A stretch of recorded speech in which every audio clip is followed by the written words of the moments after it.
Tomorrow, Crown Prince Robert becomes a minor, and he will have to take the place of the head of the fortress in the Land of the Winds. Eliana, the main character of a dramatic but no less fascinating story, and the sister of the future head of state, will also have to participate in the ceremony. Her brother's words about her very important role in the ceremony and that no one else but her should bring the balm stuck in her heart. Because of her love for her brother, the girl takes her duty very seriously because she does not want to disappoint Robert, who trusted her. Before the upcoming day, the main character practices thoroughly, trying to do everything without a single mistake. The girl's diligence and beauty amaze her servants, and the subordinate tries to prove to the girl how excellent she is. Despite all the compliments from the maid, Eliana continues to practice with all seriousness and asks the servants not to be distracted. Suddenly, due to an awkward movement of the hand, the bowl rolls to the very edge of the tray and falls to the floor with a loud sound. Both girls watch in horror as the bowl, with its many dents, continues to roll away from them. The maid begins to apologize and asks her mistress to have mercy on her for treating such a priceless thing in this way. Eliana understands the grief of the servants, because of this, the girl can easily be fired, which will be a big blow to her, so she decides to take all the blame on herself. The main character calmly picks up a bowl with many dents from the floor and, trying to calm her subject, convinces her that it is not her fault. Despite all the girl's words that her mistress has nothing to do with it, Eliana ignores them and only asks for the hall to be cleaned. The heroine decides to personally tell her uncle about what happened and convinces the maid that everything will be fine and there is no need to worry about it. But standing in front of the door, she doesn't know at all how to explain the situation that has happened. All her thoughts are filled with fear and thoughts about how angry her uncle will be when he finds out about everything. Eliana, who had no idea what to do and was trying to find the right words, heard a voice calling her by name. Turning around, she sees her brother already standing next to her, and with a sharp movement of her hand, hides the crumpled cup behind her back. Robert, with a smile on his face, asks his sister what she is doing here, to which the heroine tries to come up with excuses as quickly as possible. Trying to change the subject, Eliana asks how busy her uncle is, to which she receives a positive answer.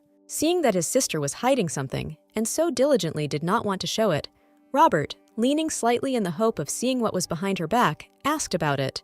The main character, trying to take a step back so that her brother wouldn't see anything, stumbled and, waving her arms, began to fall down. Having managed to react with a quick movement of his hand, the guy managed to grab his sister, preventing her from falling. Suddenly, Eliana realizes that she still couldn't hide the dented cup from her brother, because she was so scared that she didn't even realize that she had removed her hands from behind her back. At first, not understanding, but then realizing what exactly his sister was hiding, Robert decided to simply ignore what he saw. For him, his youngest was more valuable than any relic, and so, only out of concern for his sister, the guy picked her up in his arms, to which she screamed in fright. Eliana's brother, realizing that it was all about her shoes, decides to make sure of it and sees that the shoes really are terribly narrow. Seeing the abrasions on his sister's leg, he points out to her that this is all due to her diligent rehearsals before the ceremony. The main character, trying to somehow explain herself to her brother, says that she decided to wear these shoes for the first time.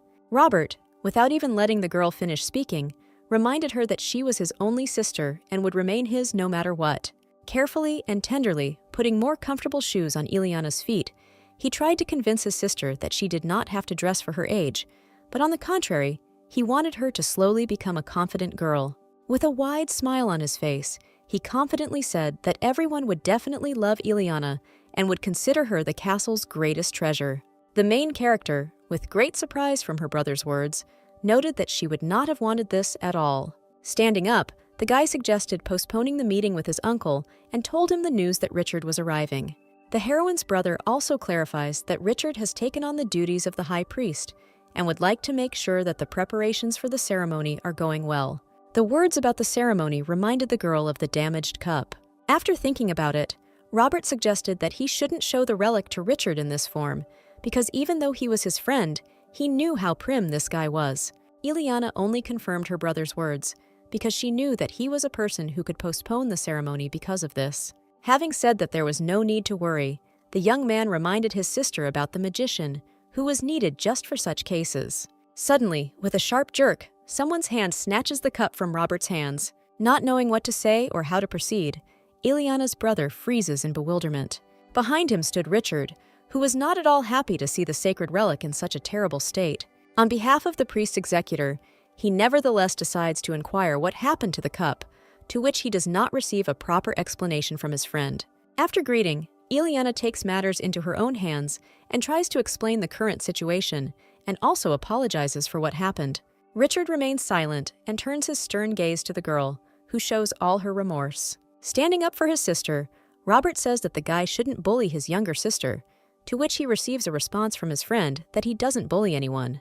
The brother, trying to cheer up the heroine with the words that many say that there are 3 most terrible weapons in the castle, and pointing his finger at his friend, he says that Richard, with his facial expression, is one of these weapons. Seeing the guy's still stern expression, Ileana asks him to stop treating her brother so impolitely. But still, the girl herself understands that sometimes Richard can really look very creepy. After thinking for a bit, the main character realized that if you look closely, the young man is still very handsome. Seeing that Ileana does not take her eyes off his friend for a long time, the girl's brother tells her about it. Saying that he won't allow the two of them to be together, he hugs his sister tightly, showing all his jealousy. The young man points out that, despite the fact that his friend is not a bad guy, despite his stern face, Ileana is too young to fall in love with him. Robert says that his friend wouldn't even dream of his little sister, while Ileana herself tries to calm him down. Seeing his sister's anxiety, the brother gently strokes her head and tells her that it was a joke. He says that the reason he said the nonsense was because he was too happy to have such a wonderful sister and best friend, and also, perhaps, because he felt drained. By directly pointing out certain reasons, he asks not to take all his friend's words seriously. Ignoring this situation, Richard gives the cup into the guy's hands, noting that he is not so frivolous. Robert asks not to worry about the damaged relic, as he will go to Adam, who will fix everything. Suddenly, the guy gets the idea that after Ileana and Richard get married, his friend could become a member of the family, and he decides to tell his guests. Hearing this, Ileana screams with confusion on her face, while Richard continues to stand next to her with an impassive face. Repeating the question, Robert decides to clarify who exactly his friend will become, to which Richard only sighs deeply. Despite all this, the heroine's brother thought his idea was good enough, and he didn't understand what could be better than this. Even more embarrassed, the heroine was taken aback by her brother's words. The clear day quickly turned into a night with a dark sky in which the stars could be clearly seen. Trying to fall asleep, Ileana couldn't get the thoughts out of her head about the day ahead, because the time would come for the ceremony. Remembering the old days, the girl realized that after the terrible death of her parents, there were almost no incidents. The only thing that happened during this time was that she accidentally dropped the portrait of her parents, but her brother, albeit ineptly, was still able to fix the broken frame. With a smile on her face, the girl turns to her late parents and tells them how caring her brother is, and how he will probably become a wonderful head of the fortress. The heroine's already half-asleep state is dispelled by a voice calling her name. A moment later, a strong male body lifts her from the bed and carries her in his arms to the other side of the room.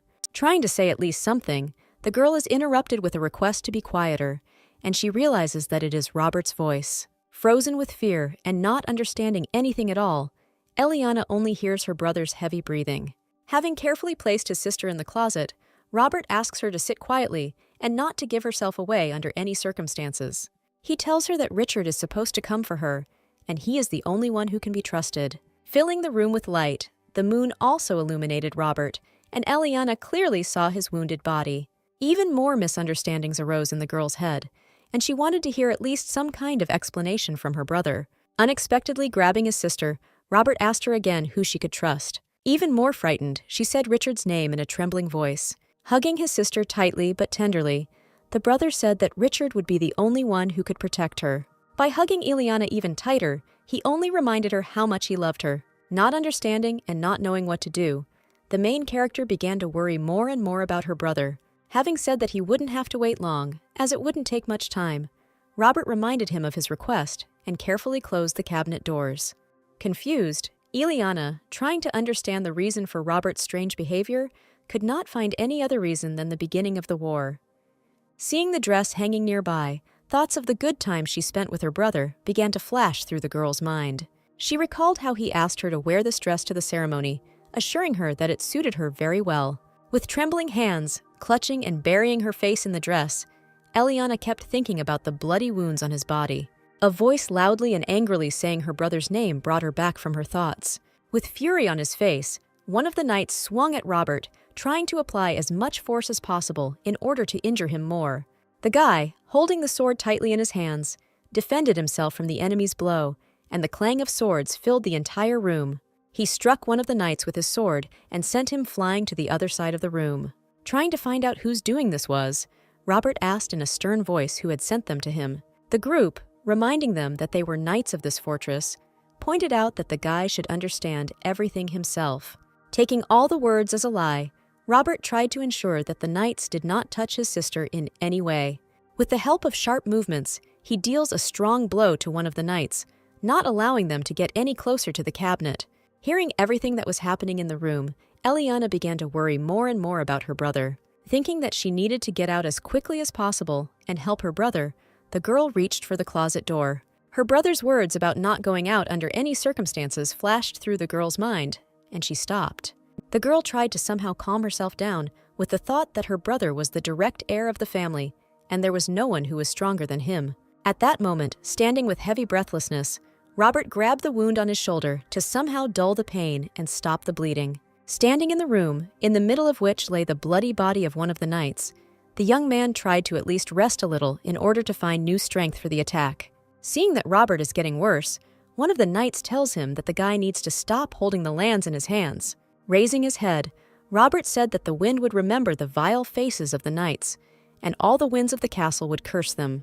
Hearing this, the knight's eyes flashed with anger and indignation. Eliana shuddered in horror at the sight of the bloody sword that pierced the closet door.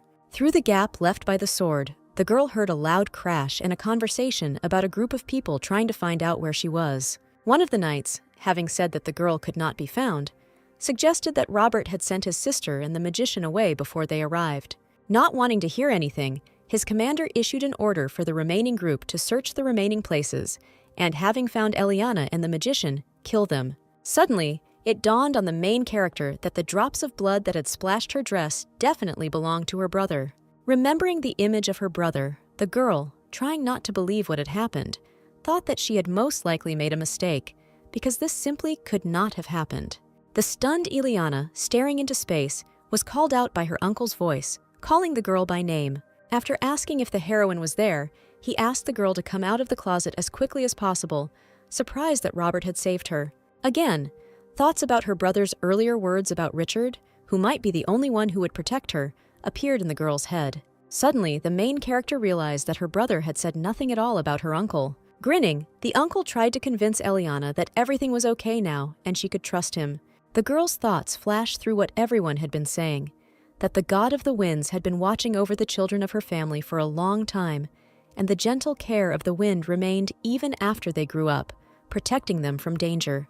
Thinking about this, the girl could not understand why he did not protect her brother. Slowly opening the closet doors, the uncle called the heroine by name again. No longer knowing what to do, Eliana only wished that if the wind could not protect them, then let those who hurt Robert be accompanied only by the stinging wind for the rest of their lives. Turning around abruptly, the heroine's uncle saw one of his knights being killed and his body falling to the floor. In the center of the room, lit by the moon, stood Richard, holding a sword in his hands, from which drops of blood fell to the floor.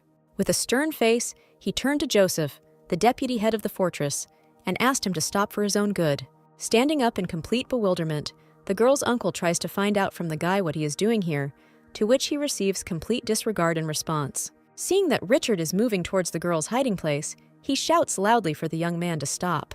Despite the violent reaction of the deputy head of the fortress, the guy gets closer and closer to the closet. Crouching down a little, Richard sees the wounded body of his friend, all of whose clothes are covered in blood. Even more enraged, Eliana's uncle yells at the guy, asking him what he's even doing. After remaining silent for a while, the young man spoke of his intention to fulfill his duty by protecting everything connected with this family. Standing up and turning to the man, he advised him not to disturb him. Opening the closet doors, Richard announced that he had come for his bride and was going to pick her up. The girl sitting in the closet directed her depressed gaze downwards. With a furious face, Eliana's uncle tried to find out which bride they were talking about, since the girl was only 14 years old. Although he agreed that the girl was only 14 years old, the young man made it clear that it was only a matter of time. Reaching out and grabbing the heroine's hand, Richard pulled her towards him. Having emerged from the dark shelter and looking around, Ileana saw her brother's body leaning against the closet door, bleeding. Despite Richard's imperturbable gaze, in his thoughts, he understood that the girl was in great pain, because she was seeing her beloved brother like this for the last time, but she still needed to capture the end of Robert. Ileana looked at her murdered brother in horror and could not utter a word. With a furious expression on his face, Ileana's uncle yelled that he would not allow the marriage, reminding her that no stranger had the right to interfere in the internal affairs of the fortress.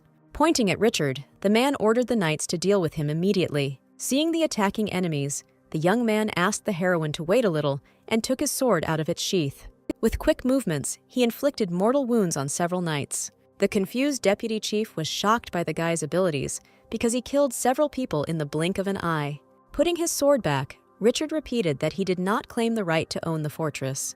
The girl's uncle shuddered after the guy's words, which made it clear that if they wanted to kill the mistress of the castle, they had to be prepared for the war to start. Seeing the girl's condition, he pulled her towards him and took her in his arms. Heading towards the exit, Richard passed through the remaining knights, who no longer tried to resist him. Trembling with rage, the man could not understand how he dared to do this. Continuing to carry the main character in his arms, Richard left the castle. A girl ran out to meet them, anxiously asking where Robert was and if everything was okay with him.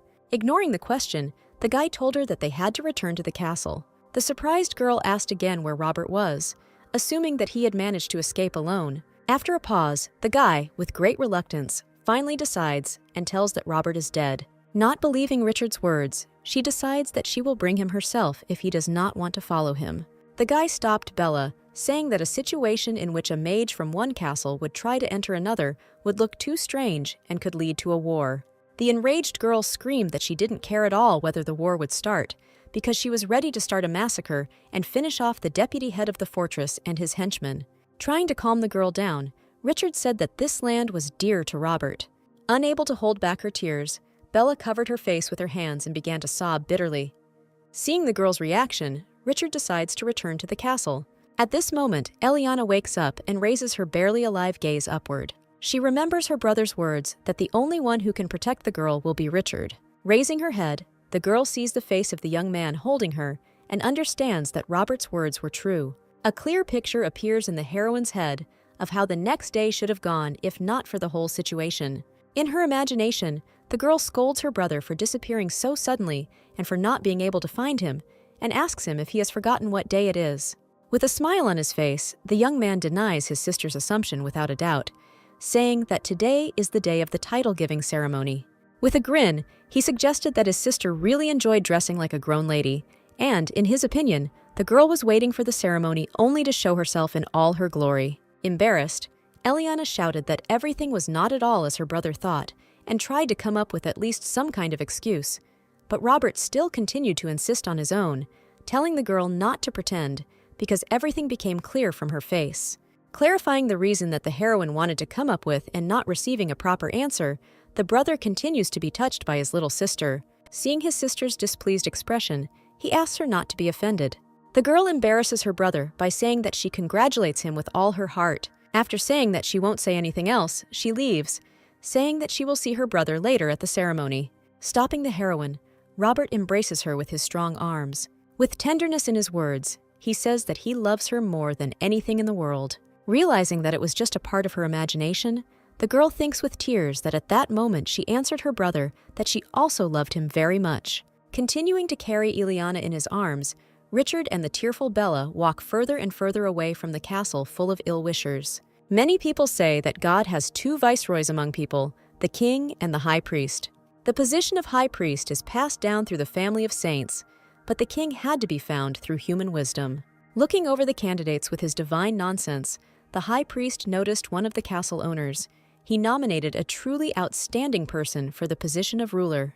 The king, realizing that he was the viceroy of God, brought only benefit to his subjects. Even though the state was prospering and everyone was living in abundance, people whose pockets were already filled to the brim began to want more and began to give up everything they had for selfish purposes.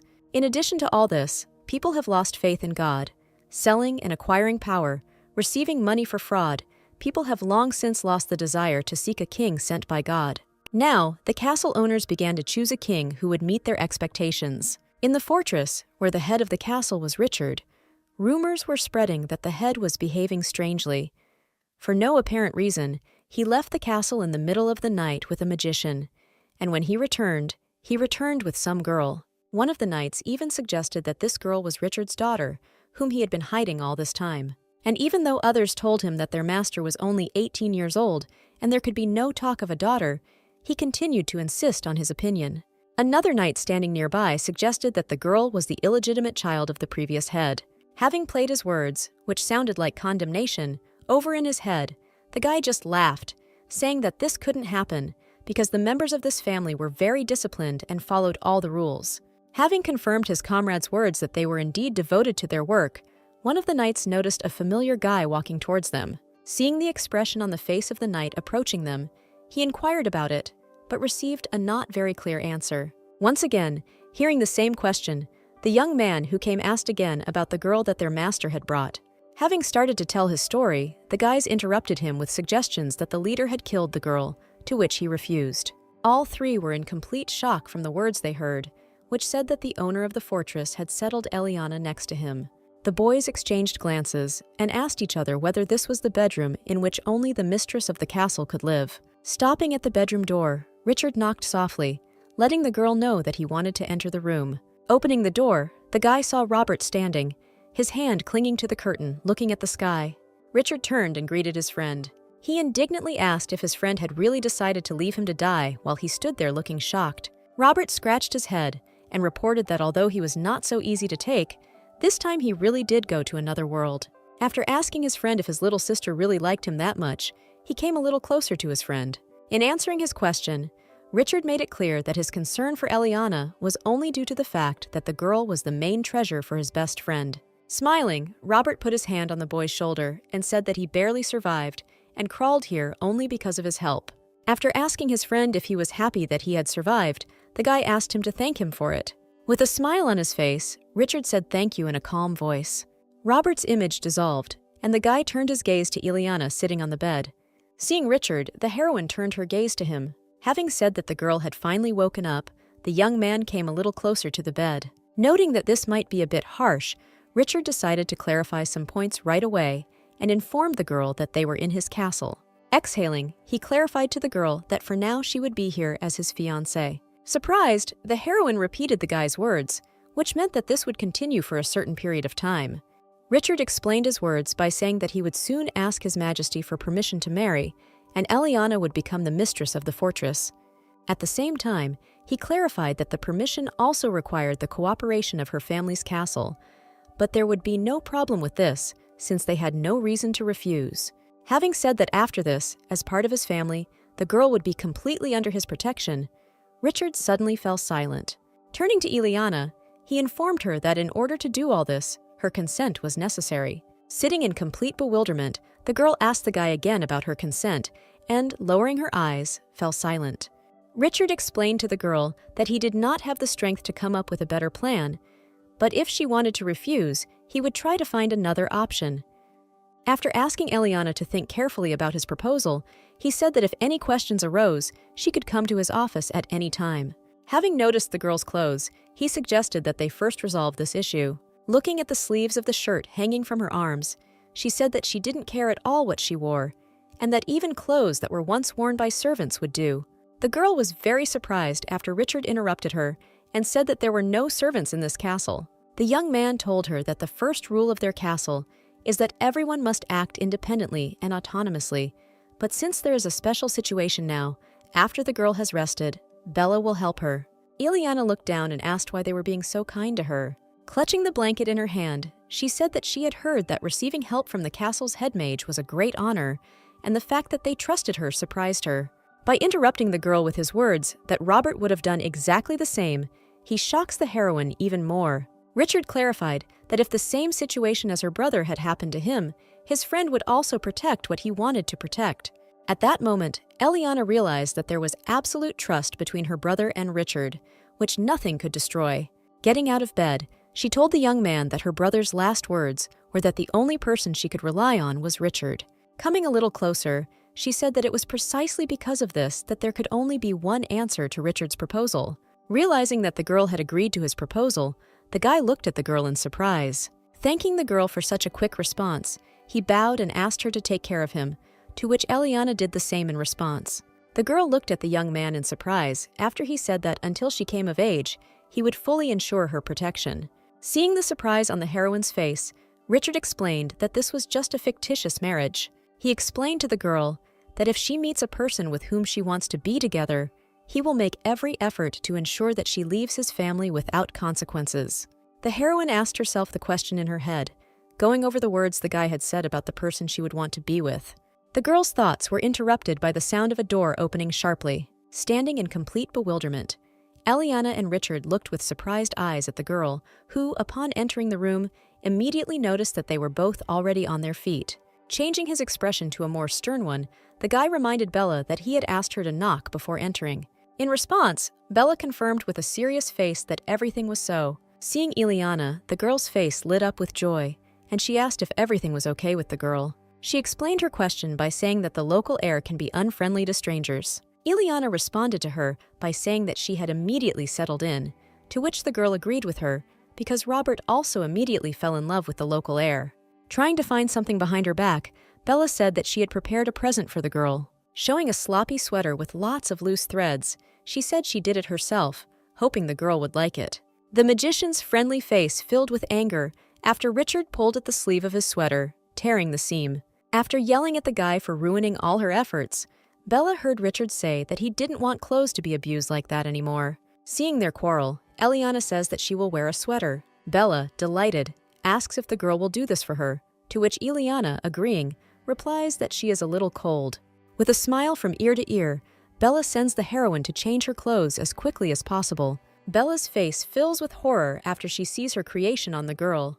Despite her sloppy appearance, the main character still thanks the magician, saying that she feels better now. Still looking with confusion at how the clothes fit the girl, Bella asks how Richard allowed a little girl to be abused like that, to which he replies that the girl now knows herself that it cannot be called an effort.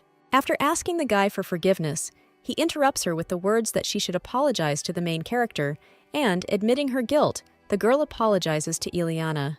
Having asked to wait a little, Bella confidently says that she will definitely find something better. Richard told Eliana that if she needed anything, she could speak to him at any time, and Bella, standing next to him, confirmed his words, indicating that she would get everything for her.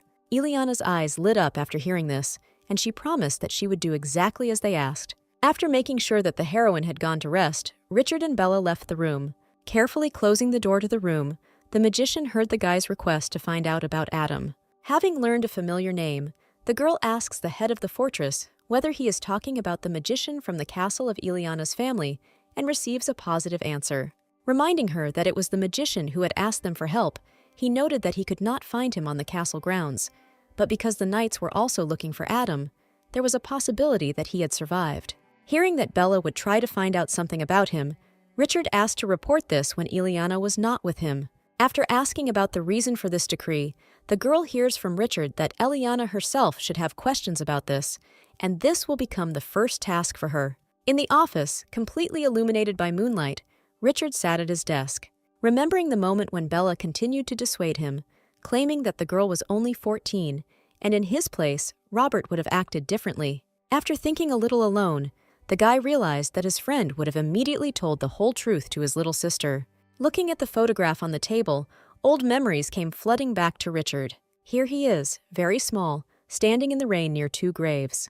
With a trembling voice, he begs his parents not to go and leave him alone. Continuing to immerse himself in his thoughts, the guy realizes that he and Bella cannot be together forever.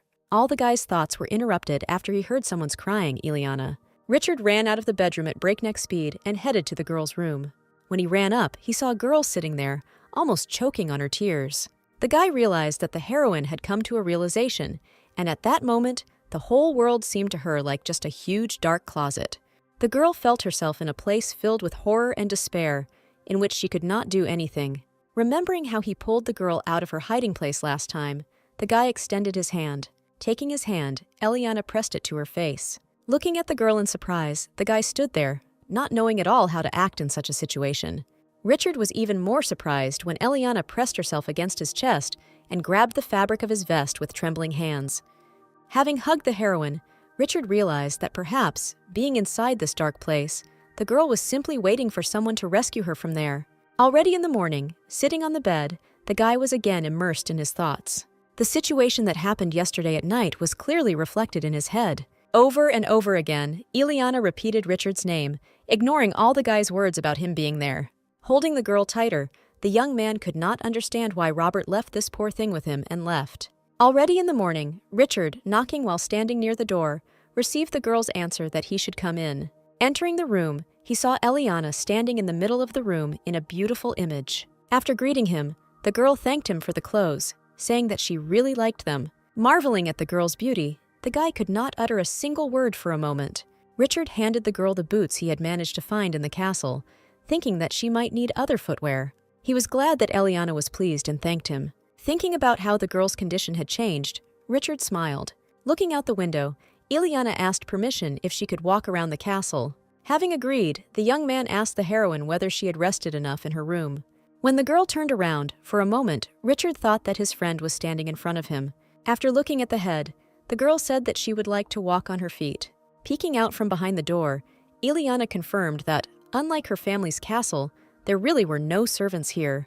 Thinking about who was doing the cleaning, the girl imagined the image of Richard cleaning. Having cleared the image from her head, she thought that this couldn't be happening, because the boss must be very busy.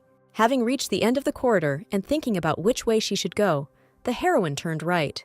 The girl remembered her brother's words about how if you don't know where to go, you shouldn't stand still, but rather choose one of the sides. Even then, she wondered about the situation when there was nothing at all in the chosen direction, but her brother reminded her that she could always return to the beginning of the path. With a smile on his face, he assured her that all the winds of this world were looking after the children of their family and dispelled her worries. Having encountered another turn, the heroine again decided to go right. As Eliana climbed the steps, she got closer and closer to the light. The stairs led the girl to the roof, and she saw the most beautiful view from above. Feeling a cool breeze passing through her body, the heroine realized that it was the wind that brought her here. With an embarrassed look on her face, she thanked him loudly. Suddenly, a voice from behind loudly asked who was there. Turning around, Eliana saw a pink-haired guy who demanded that the girl introduce herself. The young man fell silent after the girl turned to him. Someone's hand grabbed his shoulder, and Eliana saw two guys with absolutely identical appearances in front of her. Both guys were surprised at where the chief could have dragged such a beautiful girl from, and it was incomprehensible that she fell into the hands of a cold-blooded beast. Having carefully examined the two guys, the girl mentally assumed that they were twins. One of the brothers said that they belonged to the knightly order of this fortress, and his name was William. With a smile on his face, his brother introduced himself as Charles. Surprised that the boys were knights of this fortress, she looked at them with delight. After bowing, Eliana greeted and introduced herself to the brothers. With a smile on her face, she said that she was very glad to meet them. Looking at the girl, William and Charles could do nothing but be touched. When she heard the brothers offer that if the leader touched her with even a finger, the girl could tell them about it, she refused, saying that everything was fine. Charles was suddenly surprised by the rapid spread of rumors about the girl, which seemed to have already reached the elders. Turning around, the girl saw the elders who were already near the entrance to the fortress. Remembering that in her family's castle, the elders and the head of the fortress gathered to make important decisions, she realized that the meeting was probably somehow connected with her. The brothers assumed that the matter for which they had called the meeting was of great importance, since the elders had brought their daughters with them, to which Eliana asked for an explanation. Richard and Charles spoke about the characters of the elders' daughters, who seem even colder and harsher than those of the girls' fathers. Both guys explained that if these girls start talking, even the leader himself won't be able to control them. And so, Eliana and Richard stand in front of those same cold-blooded girls and their fathers. One of the chairmen decided not to believe the rumors until he saw everything with his own eyes. But when he saw the girls standing in front of him, he realized that the rumors were true. Richard said that they were expecting the elders, because it seemed to him that they should definitely arrive at this time. When the chairman began to scold them for not having been informed, or for not having their opinion taken into account, they took this as disdain for the elders. Listening to all the discontent, the guy looked at Eliana with a wet look. Before entering the room, the girl told him not to worry, because this was not the first time she had participated in the Council of Elders. Turning to the door, Eliana invited them in. He immediately remembered Robert's words that, despite her age, his sister was quite calm, and he was proud of her. Looking after the girl as she walked, he was surprised by her confidence. Richard only smiled after he personally verified his friend's words. All his thoughts were dispelled by the enraged cry of one of the elders. Demanding to say at least something, his face filled with anger and fury. Looking at the girl and seeing her nod, Richard decided to explain the whole situation to the elders. With confidence in his words, he reported the death of the heir to the castle, which belonged to the girl's family. Explaining that this was the reason the ceremony was postponed, Richard felt that the preparations for the ceremony were poor, since there was no heir to receive the title. Sympathizing, one of the chairmen put forward his own suggestion, pointing out that the other heiress, confirming the elders' guess that it had happened unexpectedly and that he had failed to report what had happened, Richard apologized. Finally, all the elders understood the girl's circumstances and the reason why she was here. One of the girls, not letting her father finish speaking, asked him not to overexert himself regarding the remaining objections. Having asked permission, she demanded a proper explanation from the head of the castle about what had happened. Richard said that further comments would be unnecessary, but did not elaborate. Approaching Eliana, who stood there in bewilderment, and looking at her carefully, the group of girls stood there with a dissatisfied look. Looking at the chairman's daughters, Richard was ready to listen to all their objections. Grabbing Eliana by the shoulders, one of the girls expressed her dissatisfaction about how it was possible to put such terrible clothes on her. Hearing this, the heroine stood in complete bewilderment. Other girls also accused Richard of having no taste and could not understand how one could ruin a pretty face. With pity on their faces, they sympathized with the girl for finding herself in an unfamiliar place and in such cold weather, and probably putting on shoes without socks, which is why all her toes were most likely frozen. The girl gently took the heroine by the face and, surprised by her sweet face, offered to quit the chapter and become her bride. Trying to convince Eliana, she said that she had a lot of money, since she managed several large enterprises, and, if the heroine wanted, the girl could teach her how to run a business. At this point, the chairmen were talking about their daughters, whose expectations about the lack of decent clothing in the fortress were justified. Eliana decided to take a look at Richard and saw the chairman's daughters telling the head that they wanted to grab him by the collar upon his arrival. Despite the guy's request to calm down, the girls still continued to scold him. The quarrel stopped in an instant when everyone heard Eliana's laughter. The girl laughed, thinking that if her brother saw this scene, he would definitely laugh. Richard was pleasantly surprised when Eliana said that although she was worried, fortunately all the members of the congregation turned out to be wonderful people. Eliana asked him if there was any information from her family's castle. The guy said that, apart from the information, the ceremony was postponed due to insufficient preparation. There was no news. Then the heroine thought about her uncle's decision that had not yet been made. Having confirmed, the head suggested that perhaps he had prepared carefully, soldering several scenarios. The girl lowered her head and told how she heard her brother ask the people who attacked them about who they were loyal to. Richard spoke of the possibility that the knights did not belong to the castle, since the chief himself could not help but recognize his subordinates. The girl assumed that her uncle had attracted outside forces, and if she and her brother were gone, then the force of the wind would probably turn to the deputy head of the castle. The boy's thoughts began to understand that the power of the wind was passed down through a direct family line, and even among direct descendants, this ability only chose one. The person in whose body she appeared becomes the head of the castle and receives all the honors and at the same time responsibilities. Because Eliana left the land of winds, the person who is most likely to have the power of wind appear in her will be the deputy fortress leader. The heroine did not understand how someone like her uncle, who killed her brother, could gain power. The girl asked if there were other bodies and received an answer from the young man that no one was hurt. Richard issued a warning that it was too early to relax, because those who knew the truth would not be left alone. Eliana was very disappointed that she couldn't help in any way. Knowing that she could only make things worse and put others in danger, this would be the best decision for her. Stepping forward, Eliana noted that everything was going strangely, because in order to untie her hands, she would need Richard's family name. By changing her last name, the girl will no longer have freedom in making decisions, and such a change will probably force her uncle to address her differently. Having stopped, the guy asked the heroine if she had really planned something. Turning to the guy, she agreed with his assumption. With a smile on her face, Eliana said that if it weren't for this, she wouldn't have a reason to be here now. Wiping her face with a towel, the heroine walked along the deserted corridor to which she had already become accustomed. Thinking that she had finally settled in a new place, the girl was delighted. A sudden cry asking her to stop immediately stopped Eliana. Standing at the door, she heard words that if Richard did not agree to the condition, the girl would refuse to be his magician. Recognizing Bella's voice, Eliana continued to listen to the quarrel, based on the fact that the head of the castle did not want to let the mage go so that she could kill everyone. Bringing her hand to the door handle to open it, she stopped after the indignant girl's words about the information related to her family's castle. Ileana was shocked by Bella's question about how after that Richard could still consider himself Robert's friend. Convincing the mage that even if she killed everyone, neither the temple nor the King of Wisdom would sit idly by, Richard only received ridicule from her. With fury in her eyes, Bella screamed that she would not be afraid of anything they did to her. Standing at the entrance, Eliana heard a scream from the guy, who angrily asked the girl about how she was trying to change anything with her screaming.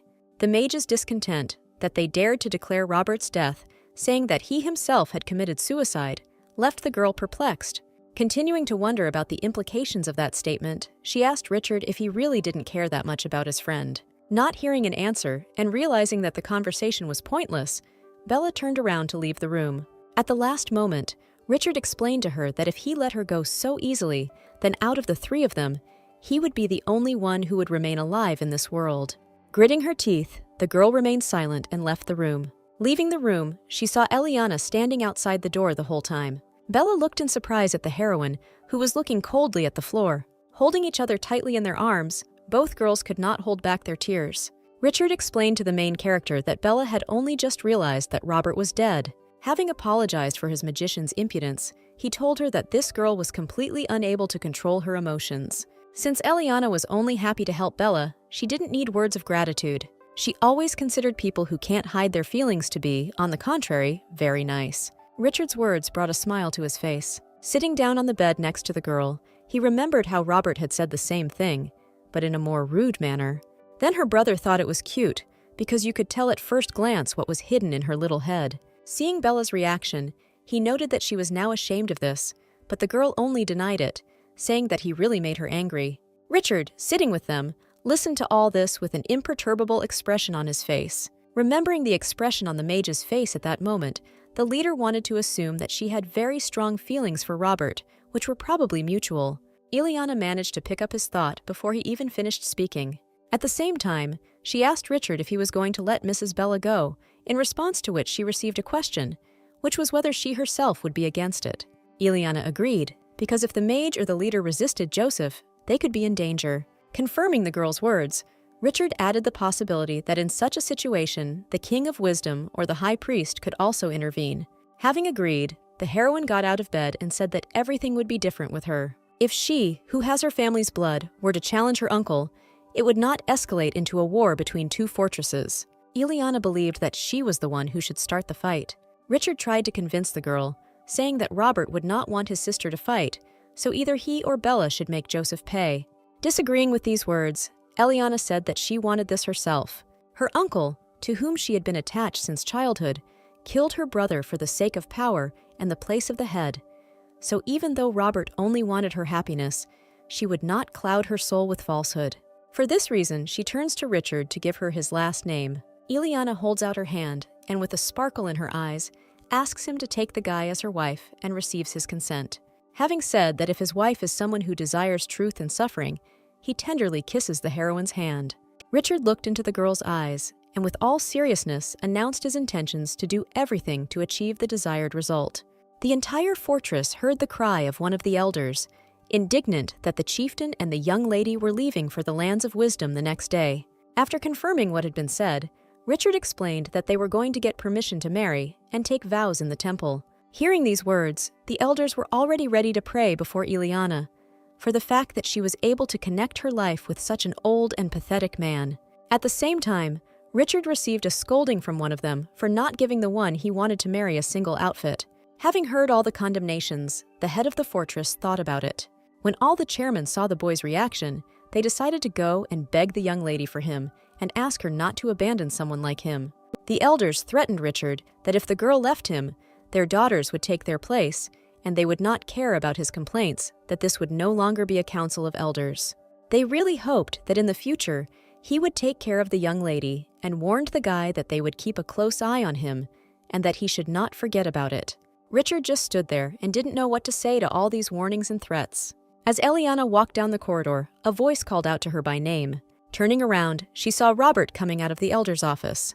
When Eliana asked him if he had been scolded too much, she heard the answer that he had taken it as a trifle. Richard noted how late it was and how it was time to hurry up and get to the rooms. The next day was expected to be quite difficult, so the guy advised getting a good night's sleep. Having agreed, the embarrassed girl asked if she could ask him for something. Dressed in a beautiful bright blue dress and matching bows adorning her short hair, Eliana announced that she was ready. Looking at the door leading to Richard's room, she thought that the head of the castle had probably finished changing his clothes too. Eliana thought that it would be better not to use that door and knocked on the door of the castle head's office. At that moment, Richard came out, already prepared, and greeted the girl. Seeing the young man with braided hair, she stood silently and could not take her eyes off him. The silence was broken by Richard calling Eliana again. He agreed with the girl's comment about his hair being pulled back. Richard was ready to return everything back if the heroine did not like his hairstyle, but she, on the contrary, stopped him with the words that it looked very beautiful. Not expecting her to tell the truth, Eliana felt embarrassed by her words. Having invited the heroine into the office, Richard heard her ask where Bella was now. He noted that it would be strange if this girl had not managed to oversleep. Calling out to Eliana, he asked her to come to the chair with a mirror standing opposite it. Hearing the question, Eliana could not understand why this was necessary. Richard carefully began to comb the girl's hair, who at that moment was thinking about what a mess her head seemed to be. The heroine noted that she never thought about how difficult it is to care for short hair. Having said that everything was fine and that she would quickly get used to it, the guy remembered yesterday evening. Confident that she wanted to remove the length due to the difficulties in styling her hair, the heroine sat in front of him. Cutting her hair on her own proved to be very difficult, so she turned to Richard. After thinking for a bit, he finally agreed to her request. Eliana felt like she was at home while someone else was combing her hair like this. From childhood, her mother and father combed her hair, and when they became busy, servants from the castle helped her. At the same time, her brother often combed her hair. Clenching her palms, Eliana began to think that now there was no one next to her, and now no one would do this again. But when she looked up, she saw Richard carefully arranging her hair. He asked her if anything was bothering her. With a slight smile on her face, Eliana, saying that nothing was bothering her, spoke about how for a moment she felt like she had returned home. Richard also decided to talk about how he felt in the role of Robert. After thinking about it, the heroine chuckled at this, because her brother never combed her hair so carefully. Richard felt that if Robert had learned that he had been the one to cut off his sister's hair, his friend would certainly not have been able to contain his rage. When the girl denied it because she knew how much her brother loved his friend, the head said that her brother always bragged more about his little sister. Eliana couldn't argue with that, and remembered how embarrassed she felt at such moments. The guy said that she always smiled when she was around Robert, making Eliana freeze in place. After the heroine asked if she was smiling, Richard agreed, and immediately remembered her brother's words. One day, looking at his sister, Robert commented on how radiant her smile was. He believed that with her beautiful smile, she made the people watching her happy. After these words were spoken, Richard smiled, and a drop of embarrassment colored his cheeks a little pink. Hearing everything her brother said about her then, the embarrassed Eliana's face turned red. Covering it with her hands, she felt embarrassed and wanted to hide somewhere. Trying to calm the heroine's worries, he also said that her brother had talked about more than just that and suggested listening. Refusing to listen, Eliana asked him to tell her a little later. In response to this request, he told her that he could tell her everything at any time, whenever she asked. After Richard had completely combed the heroine's hair, she thanked him. Eliana thought that no one would comb her hair anymore because of its short length. But now, thinking about it, she only smiled. The heroine was very happy that Richard was so kind to her. After the leader said that everything was ready, Eliana looked at herself in the mirror. Seeing the braided hairstyle, the girl was surprised at how beautiful it looked. Embarrassed, she clarified to Richard that she meant how great her hair looked when pulled back, not herself in general. Looking at the heroine, Richard only grinned at her words. Suddenly, a breathless Bella opened the door to the room and, apologizing loudly, asked if she was late. After reporting that the girl was late, Richard added that it was to their mutual relief, and Eliana supported his words. Bella was very surprised by this and demanded an explanation, but Richard and Eliana, looking at each other, ignored her words. Looking at these two, Bella could not understand why she was not aware of the events. She hugged the heroine tightly and was surprised at how more and more she reminded her of Robert. Noticing that Eliana had gotten a haircut and how it suited her, the magician asked her about it, to which the heroine, agreeing, told her how difficult it was for her to take care of her hair. Richard urged the girls that they needed to leave soon, and Bella, after asking if she was thinking correctly, told them about her task, which was that she only needed to transport the two of them to the entrance to the Lands of Wisdom. Pointing to a spot, she asked Richard and Eliana to stand there next to each other. She brought the two even closer and pointed out to them that in order to look like true lovers going to get permission to be engaged, they would need to put on their most tender looks. Bella said that when they were going back, they should call her at any time, to which Richard expressed his gratitude to her.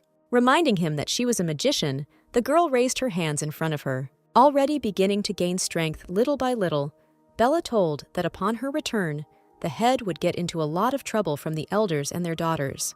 With a straight face, Richard asked to tell them that he was wrong. Smiling and saying that she would definitely pass it on, the mage directed her power at Richard and Eliana. After the flashes illuminated the entire room, the heroine slowly opens her eyes. Finding herself in a completely different room, she hears Richard explain that they are in a guest room at the entrance to the Land of Wisdom.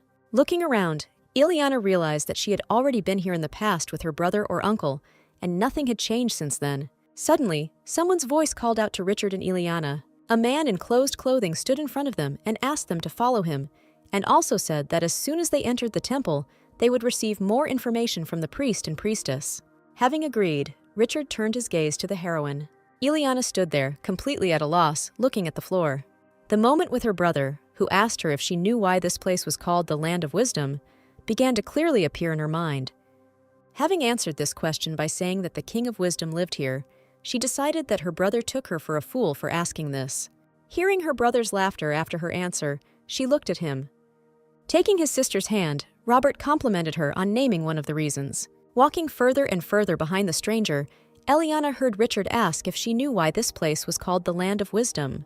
The girl replied that it was because the King of Wisdom lived here, but at the same time she added that everything that was here was created and grown by the efforts of ordinary people. Agreeing with her, the guy noted that people are capable of creating harmonious reconstructions several times taller than themselves, so this can be considered a manifestation of genius. Noticing that the heroine was flying in her thoughts, he called out her name. With an embarrassed look on her face, she apologized for this. Seeing the girl's confused state, Richard didn't know at all how to help her. Coming closer, he gently touched Eliana's hand. The girl, struck by this, suddenly raised her head and looked at the young man in surprise. A smile appeared on her face, and she thought about how everything was so warm with him. Taking Richard's hand, it seemed to Eliana as if the wind in the Land of Wisdom died down, as if comforting her.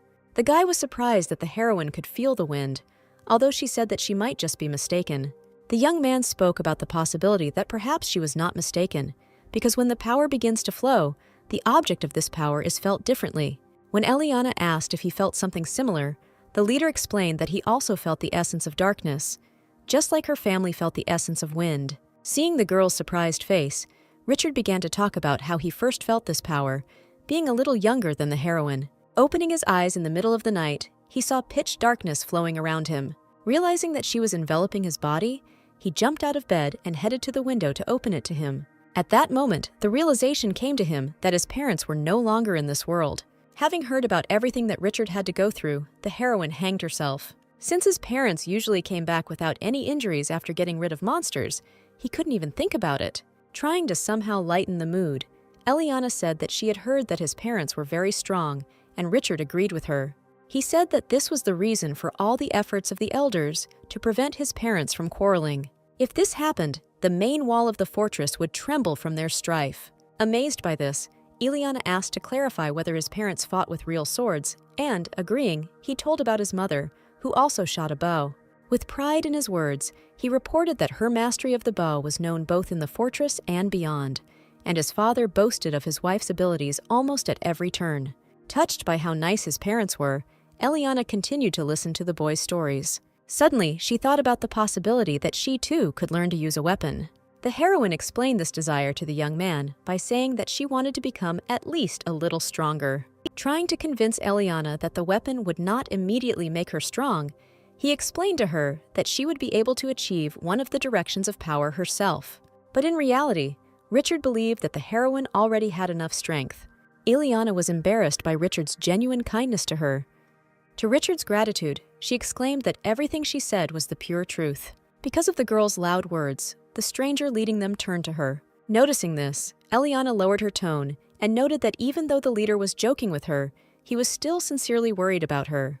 Gently taking the guy in both hands and smiling, she said what a warm person he was. After these words, the young man looked at the heroine with an excited look. Suddenly, the stranger called them over, asking for forgiveness for interrupting the conversation between two lovers. Upon arrival at the temple, Richard and Eliane were informed that they would now separate to receive the sacred dispensation, and each of them, while waiting in their own place, would have to purify their body and mind. They will not be allowed to see each other until the next morning, so the words they would like to say to each other, they will have to say now. Taking the girl's hands, Richard said that they would see each other later. Ileana, opening her palms, was surprised by the neatly folded piece of paper lying in them. After asking her to be a little quieter, Richard told her to read the note when she was alone in the room. With a smile on her face, Ileana, pressing her hands to her chest with a note inside, thanked the young man. The guy said goodbye to the heroine and followed the man leading him.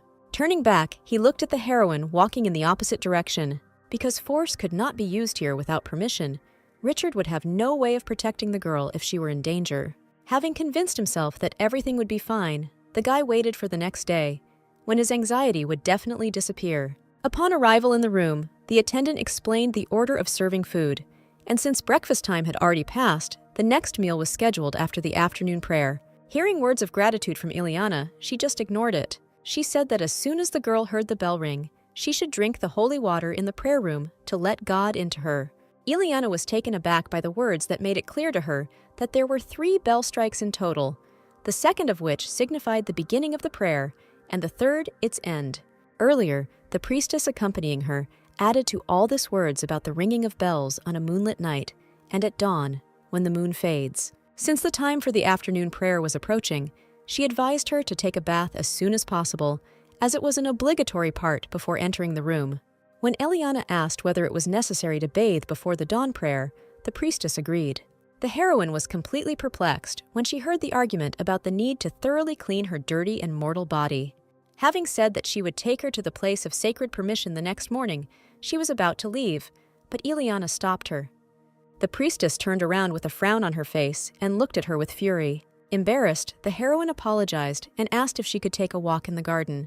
Looking sideways at the girl, she noted that it was not worth wandering around the sacred temple with such a dirty body, and if she had no more questions, then she could go. The dumbfounded Ileana could not understand her words, because no strange aroma emanated from her. Noticing a slight sticky feeling on her body, she decided to wash herself as quickly as possible. Carefully closing the door, Ileana entered the bathroom. As she slowly lowered her foot into the bath, she couldn't help but notice how cold the water was. Now the words about the local priests bathing in cold water made their full truth clear. A little attached to the temperature of the water, Ileana thought how similar she was to all the cold-bloodedness of people in this together. Shivering from the cold after her bath, Ileana sat by the brightly blazing fireplace. She never thought that warmth was so important, because if she had not finished washing so quickly, she would have frozen to death. The heroine couldn't stop repeating in her head the words about her dirty body, which needed to be thoroughly washed. Remembering that very look, she could not remember ever being looked at with such condemnation. But knowing this, she was not surprised, since everyone in her family's castle was very friendly to her. The only time she was scolded were when she and her brother would wander into the kitchen and eat all the desserts. There were also times when people got angry at them for setting fire to autumn leaves in the garden. Ileana always hid behind her little brother when he was scolded for his next thoughtless actions. Elder Alfred was unhappy that he was also involving the young lady, for whom he was responsible, in his games. Remembering the chairman, Ileana wondered if everything was okay with him. Looking at the dresser where the note from Richard lay, she finally decided to read it. Taking the unfolded piece of paper in her hand, she read the guy's words about how she shouldn't take all the words and actions to heart, since usually the temple is not very friendly towards people from the outside world.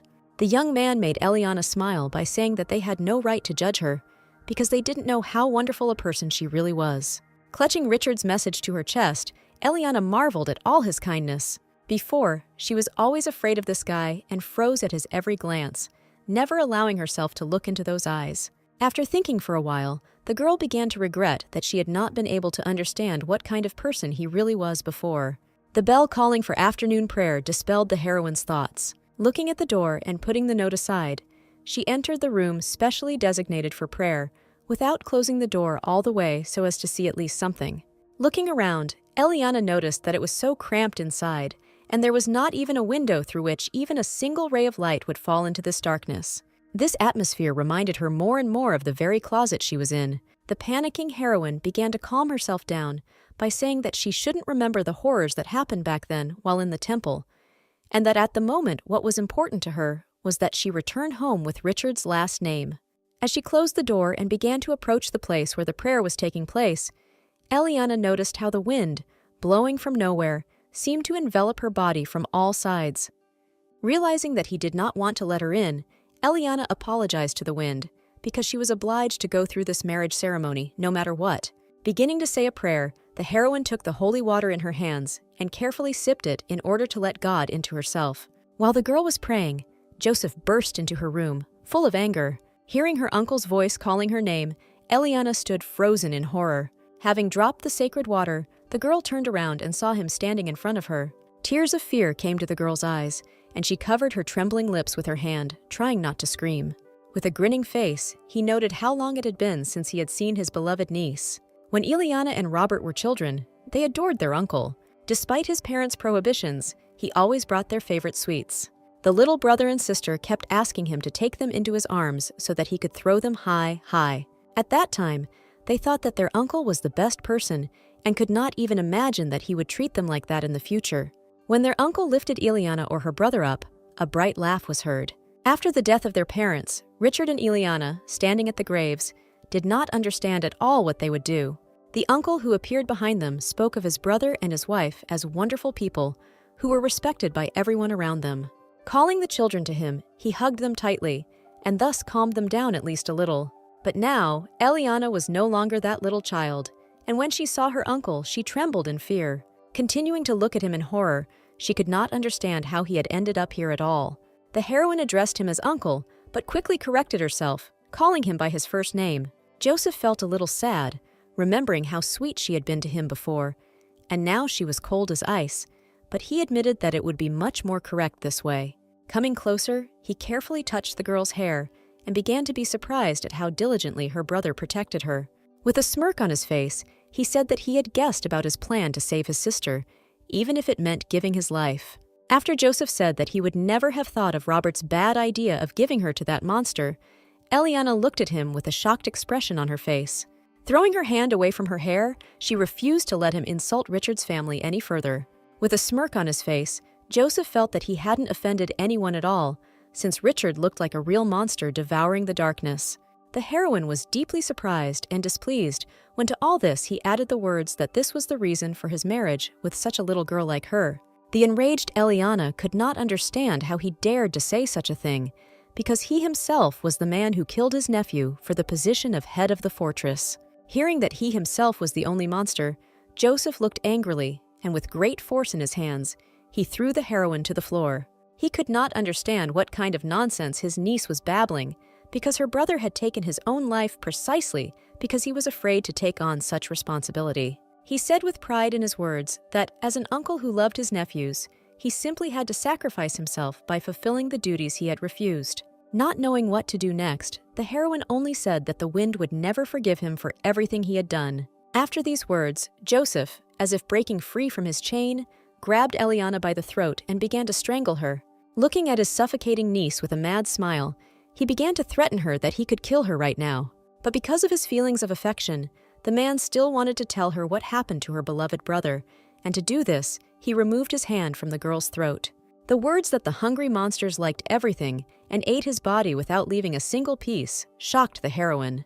Trying not to believe these words, she shouted loudly that it was all a lie. She continued to deny the words that a memorial service could not be held for her brother because he had committed suicide. Having explained that he had no other choice, since it was impossible to bury and leave the decomposing body, he continued to smile sarcastically. After the girl asked him when he had thought of this, he pretended to think about it. When she heard the answer that it was after Robert became a contender for the title, or perhaps since the day her parents died, she was stunned. With a smirk on his face, The man gave the final answer that all this was before they were born, when he first replaced his brother as the head and tried to shake his power. While his brother had a name and power fit for an heir, and at the same time a beloved wife and children, Joseph received nothing. Having started to strangle the heroine again, he told her that he had received nothing from the family fortress. Pressing even harder on Ileana's throat, he screamed that he could only get one thing, but through great effort, and this beautiful wind would not do anything to him, since he would be the only one who would bear the name of this family. Already beginning to lose consciousness, the heroine thought about whether Richard would be upset if he found out what had happened to her. Realizing that what happened would not be his fault at all, she thought that he should be thanked for everything he had done. Having barely managed to apologize to Richard, Eliana was on the verge of losing consciousness. Suddenly, a voice called out to Joseph as he was strangling him. Removing his hands, he and the barely breathing heroine looked into the doorway. The priestess standing there asked Joseph if he really wanted to put the saint who was helping him in an unpleasant situation. Seeing the priestess, Ileana realized that it was the girl who had brought her into the room in the morning, and she finally lost consciousness. Standing up, Joseph looked at the priestess in surprise and asked what she was talking about. Although she didn't care whether Eliana died, she felt that killing in the land of wisdom was an inappropriate act. Having looked at the heroine, the dissatisfied man decided to do it somewhere else. When the knight burst into the room to announce that Elder Alfred would soon arrive, Joseph didn't even listen to him. He ordered the boy to take Eliana away from the temple as quickly as possible, and only looked at him with a menacing gaze when he asked him again. Waking up and opening her eyes slightly, Eliana recognized a familiar voice. Ileana remembered well how once, when she and her brother were little, they both saluted this soldier, despite all his refusals. Then Robert explained to him that he was paying homage to the brave knight of his family's castle. Thinking that the children had already done something wrong, Elder Alfred called out to them. Seeing him, they and their brother were very happy. Having asked them not to argue, Richard, hugging his sister, said that they had not done anything yet. Turning to the knight, Alfred asked him to look after the children, because without supervision, they could do who knows what. Putting his hand to his head, the elder expressed his hopes for him. The knight did the same in response, and with a smile full of happiness, said that he would guard them with all responsibility. Turning around, he saw Eliana and Richard were very happy that he would be playing with them today. The knight, embarrassed, clarified that he had been ordered to protect them, not to play with them. Wondering what the word guard meant, Eliana heard an explanation from her brother, who said that it meant the same thing as protect. Their conversation turned to the sneezing knight, and looking at him, they noticed that he had become cold. Having asked the knight to give her his hands, Eliana at first puzzled him about it.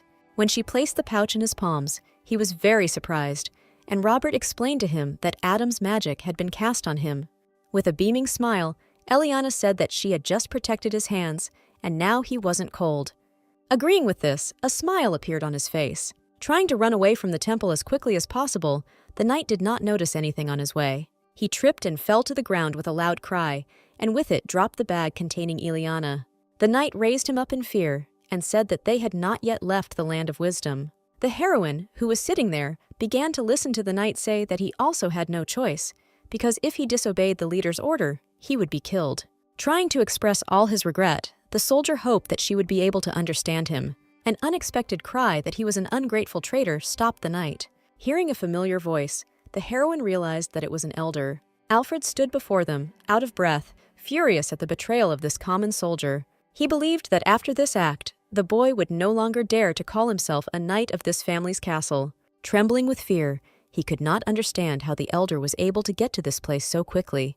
Pointing to the bag, Alfred asked if the guy was going to put it on the ground, to which he screamed and began to back away. The elder grabbed the bag tightly and ordered it to be given to him as quickly as possible. He carefully placed the bag on the floor and asked Eliana if she was okay. Having untied the bag, the elder freed the girl and removed the remaining ropes from her. Thanking the wind, he hugged the heroine tightly. Continuing to calm Ileana, he again shouted at the knight for being ungrateful and treating his mistress this way, despite all her great kindness. Not knowing what to do next, the frightened soldier backed away. Alfred was very glad that everything was okay, and told Eliana that as long as she was with them, the wind would never forget the way to this place. Beginning to get up little by little, the heroine told that very soon she would become part of Richard's family, and that this would cause the disappearance of the wind's power. Having listed all the rumors that had been going on during this time, Albert said that although no one could see the wind, he knew everything, so he himself was not going to believe any nonsense. These words made Eliane feel much warmer in her soul, and a smile shone on her face. Looking at them with horror, the soldier understood that if he left everything as it was, he would definitely be killed. With a trembling hand, he touched the hilt of the sword, and another plan appeared in his head. Ileana listened attentively to the elder's explanation of why Joseph could not possibly go against her engagement. He advised the girl to hide in a safe place until the wind had completely settled within her, but she did not understand what would happen to her family's castle then. In response to her question, Alfred said that he would wait until she became a worthy successor and returned to the fortress. All the elder's words about devotion brought tears to Ileana's eyes. Gently taking the heroine by the wrists, he, being the man who occupied the place of her grandfather, congratulated her on her engagement. With tears in her eyes, Ileana said that she would definitely return and take her family's surname. Believing her words, he continued to hold her hand. As they began to rise from the floor, they saw that knight running towards them. Intending to kill Ileana, he ran towards her with a scream and a sword in his hands. With horror in her eyes, she watched as, at the last moment, Elder Alfred covered her with his body and took the blow himself. Realizing that everything had not gone according to his plan, the knight looked at the wounded Alfred. The frightened heroine watched as the elder stood up and began to furiously scold the knight for not only failing his mission, but also killing Elder Alfred, who stood in his way. After the elder told him to disappear if he understood everything, the knight ran away screaming. Ileana caught the fallen Alfred and saw how quickly the blood was coming out of his wound. She started screaming and calling for help, but her attempts were in vain. Having asked to wait a little while, she brought the magician. Ileana heard the elder's refusal, because he knew his body better than anyone else. Wiping the tears from Ileana's face, he told her that she was the sacred child of her family, beloved by the wind, and asked her to never forget it. Ileana watched with tears in her eyes as his hand fell to the ground after saying his last words. She still remembered how happily she always ran to Elder Alfred with her brother. The heroine sat in tears next to the elder's cooling body and begged him not to leave her. Still not believing what had happened, Eliana watched as the priest covered his body. All the priests ignored her question about where they were taking his body. The priest held Eliana down as she begged them to tell her what they were going to do with his body. Thinking about how she had been told to wash the blood off her mortal body as quickly as possible, Eliana took a bath. The priestess who opened the door decided to look at the girl. Clenching her hand into a fist, she blamed herself and begged the elder to forgive her. She blamed herself for the fact that she could have protected the elder and her brother if only she had the strength. Remembering Alfred's words about her needing to become part of Richard's family, Eliana threw all thoughts out of her head and set a goal for herself, to gain power no matter what. Coming out of the bathroom, Eliana noticed that they had brought new clothes that were not at all different from yesterday's. The priestess standing behind her noted with displeasure that the girl's bathing had taken too long and that preparations needed to begin as quickly as possible. When Ileana started talking about the fortress, the priestess immediately interrupted her, saying that she could not answer such useless questions. Reminding her that this was the land of wisdom, she said that the girl's task was to quickly put on her clothes and go to where the king and high priest were waiting. Despite all this, Eliana firmly insisted that they immediately bring her the dress that was brought from her family's fortress. The priestess did not understand at all with what intentions the girl said such a thing, but the heroine who interrupted her convinced her otherwise. Ileana interrupted all the priestess's discontent, saying that she was only trying to fully comply with the rule that anyone who goes to meet the king and the high priest must wear the best clothes he has. Having said that she would check whether there was such a dress as the girl was talking about, the priestess left the room. Ileana understood how responsible Elder Alfred was, so she was convinced that he brought her the outfit.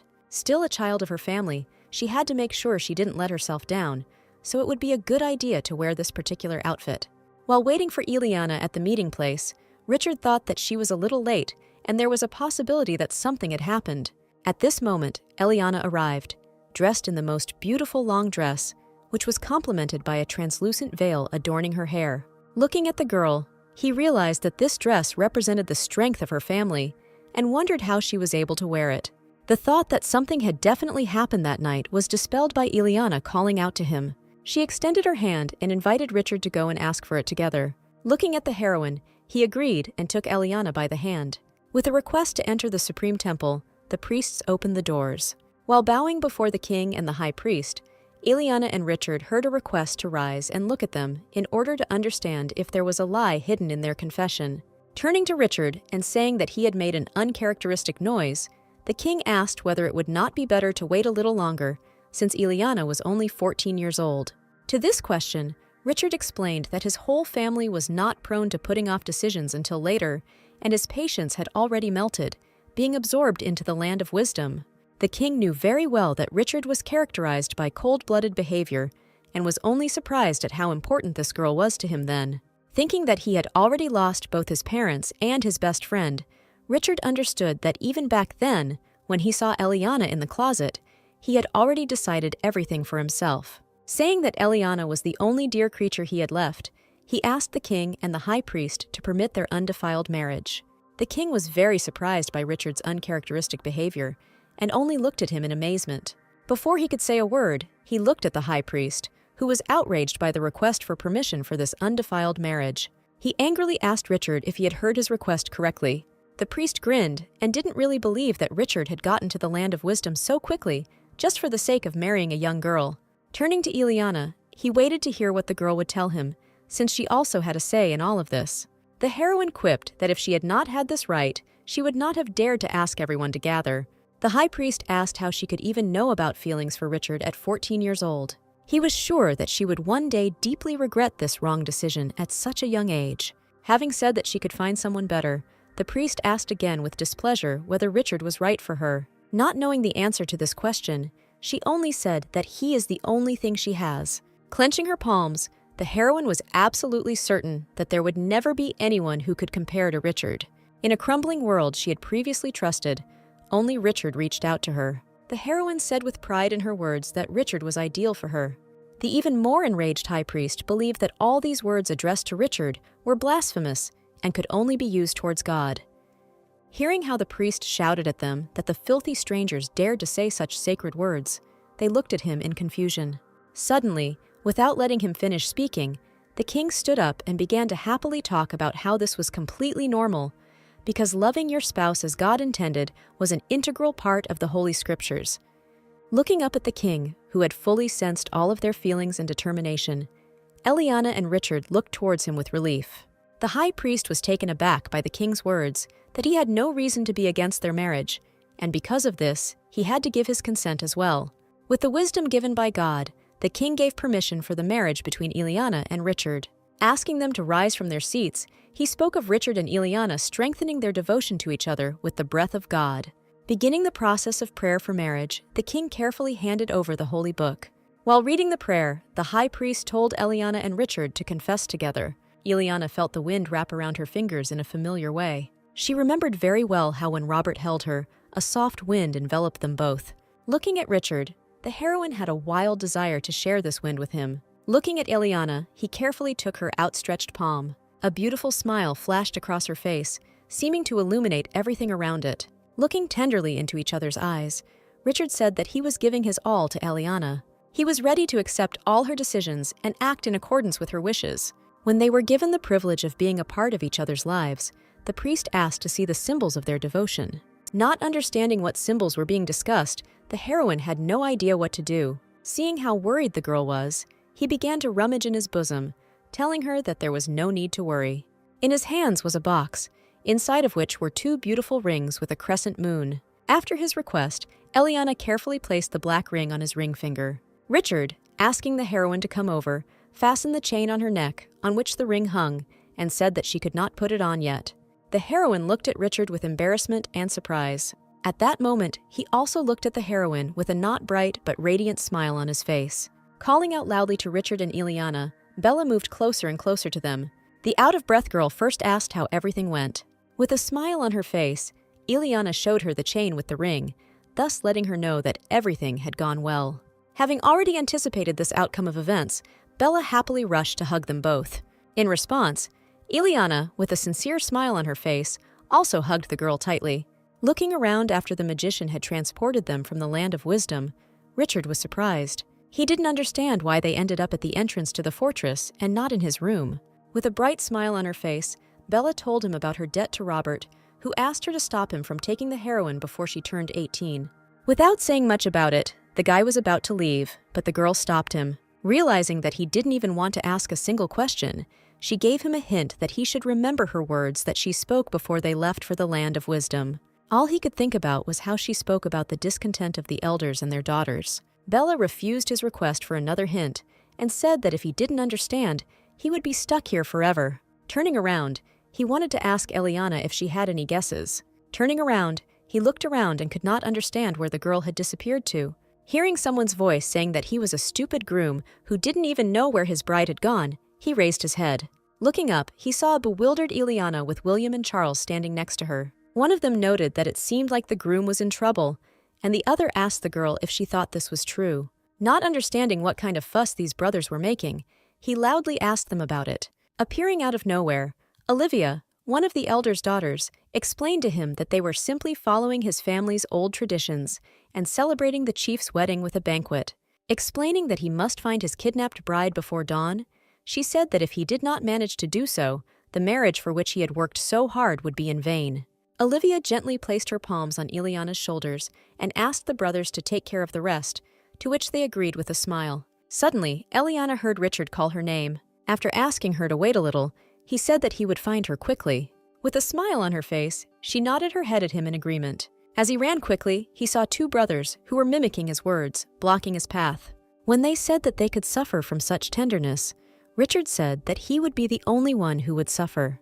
They relayed Olivia's words that a small scar was normal, and Bella's, who generally said that everything would be fine as long as he was alive. With their swords held out in front of them, William and Charles asked to accept their sincere congratulations on the occasion of the wedding. Looking around, Eliana saw a crowd of people crowding the busy streets. When Olivia asked if she was worried, the girl, without any hesitation, gave a negative answer. Knowing that it was a day that brought joy to everyone in this fortress, she thought that it would not be a big difficulty for the leader. As Eliana hugged the girl tightly, it was clear to her how kind a child she was. Having asked to remove such a polite form of address, Eliana said that Olivia could safely call her by her first name. When Olivia asked her to do the same, Eliana tenderly said her name, calling her sister at the same time. The girl could not resist such sweet behavior and said that Eliana was incredibly dangerous for her heart. Loud screams made the girls turn towards where Richard was fighting with two brothers. Jumping up, William and Charles both began to attack the guy. Despite all the brothers' tricks, Richard managed to dodge their swords. By tricking them, he made it so that the two guys collided. Olivia looked at Charles and William fighting casually and did not understand at all what they were doing. One of the brothers, seeing Olivia, began to wave his hand at her, and despite all her cries for him to be attentive and look ahead, he still did not have time to react. Noticing that the guy was distracted, Richard kicked the sword out of his hands, and the weapon fell to the floor with a loud clang. Seeing Charles screw up, Olivia told him to pull himself together. Accusing her of still not being able to distinguish between him and his brother, Charles pretended to be William. Not understanding what his brother was talking about, William began to shout that the girl should under no circumstances fall for this. An enraged Olivia continued to watch with trembling eyes as Charles and William continued to figure out who was who. Realizing that the brothers were very busy arguing, Richard carefully ran past them. Olivia knew she had made a huge mistake when she put these clowns on the first line of defense. To Eliana's surprise, that besides this Richard, other such lines were waiting for him. The girl explained that they all had to be sure that the groom received his bride as late as possible. When she said that Eliana would also have to do something, the heroine wondered if this was also a tradition of this fortress. With a grin on her face, Olivia said that this was a very important tradition. Having defeated all the soldiers blocking his path, Richard became closer and closer to his goal. The child's cry that they had seen the head made him flinch. He saw a bunch of children having fun with wooden swords trying to block his way. In bewilderment, he simply walked past the still joyful children, who at least somehow tried to block his path, waving their swords and small fists. After Richard passed them, he saw all three elders sitting at the table. One of them, slamming a wooden mug of wine on the table, expressed his dissatisfaction with the fact that Richard had arrived very late, and he had almost handed over his place as elder to his daughter. Turning to the two soldiers standing behind him, Richard asked how long ago the elders had opened the alcohol warehouse, and received the answer that this most likely happened yesterday morning. Richard knew very well that when some joyful events took place in the fortress, the elders would not move from their place until they drank all the alcohol that was brought to them. Looking at the remaining barrels, he realized that this would take another couple of hours and could continue until late. Having told the boy to sit down with them quickly, The elders with grinning faces decided to show him their secret power, which was passed down from generation to generation. With a sigh, Richard approached them, ready for anything. Opening the door and entering the room, Eliana was delighted to see Bella sitting there. She explained to the heroine that being the mage of this fortress, it was not difficult for her to get here in a second. When Eliana asked where everyone else was, Bella suggested that they were probably having fun and causing chaos right now, because they were so happy that the head of the fortress was getting married. Having told the heroine to sit down, Olivia said that she would now bring her something to eat. Eliana looked down and thought that everyone was so kind to her, and that sometimes she felt like she was getting more than she deserved. Eliana thanked the girl for the warmed milk, while Bella offered Olivia a drink. The heroine looked at them with bewilderment when they said that it was good to drink during their conversations. They explained that, following the traditions of the fortress, while the groom tries to get his bride back, she must tell her friends how she fell in love with him. Eager for an answer, they began to question Eliana about what made her fall in love with the leader. The heroine looked at Bella and Olivia in surprise and didn't even know what to answer them. Having convinced the girl that she should not worry, they told her that trust was as important to them as their own lives. With a joyful smile, both girls promised to keep her confession forever. Realizing that the girls had taken her and Richard for a real couple, she realized that the elders and others had done the same. After thinking for a moment, Olivia realized that it was rather cruel to force Eliana to reveal the good side of the chapter. Agreeing, Bella said that even though he was her friend and didn't want to talk about it, she knew how boring he was. Asking what kind of person he was, she remembered how when she first saw Richard, it seemed to her that he was not a person at all. Eliana admitted that when she first saw Richard, his facial expression did not change at all, and at the same time, because he was tall, it seemed to her that he was simply wearing a human mask. Hearing the heroine compare him to a sculpture, Bella could only agree, but along with her comparison, Eliana added that this sculpture was made of everything magnificent in the world. Suddenly realizing all the words, Bella and Olivia screamed loudly in surprise. Eliana agreed with their words that she immediately liked Richard's appearance. Even before that, Eliana only knew about his beautiful appearance, and that was all, even if sometimes Robert called him stern.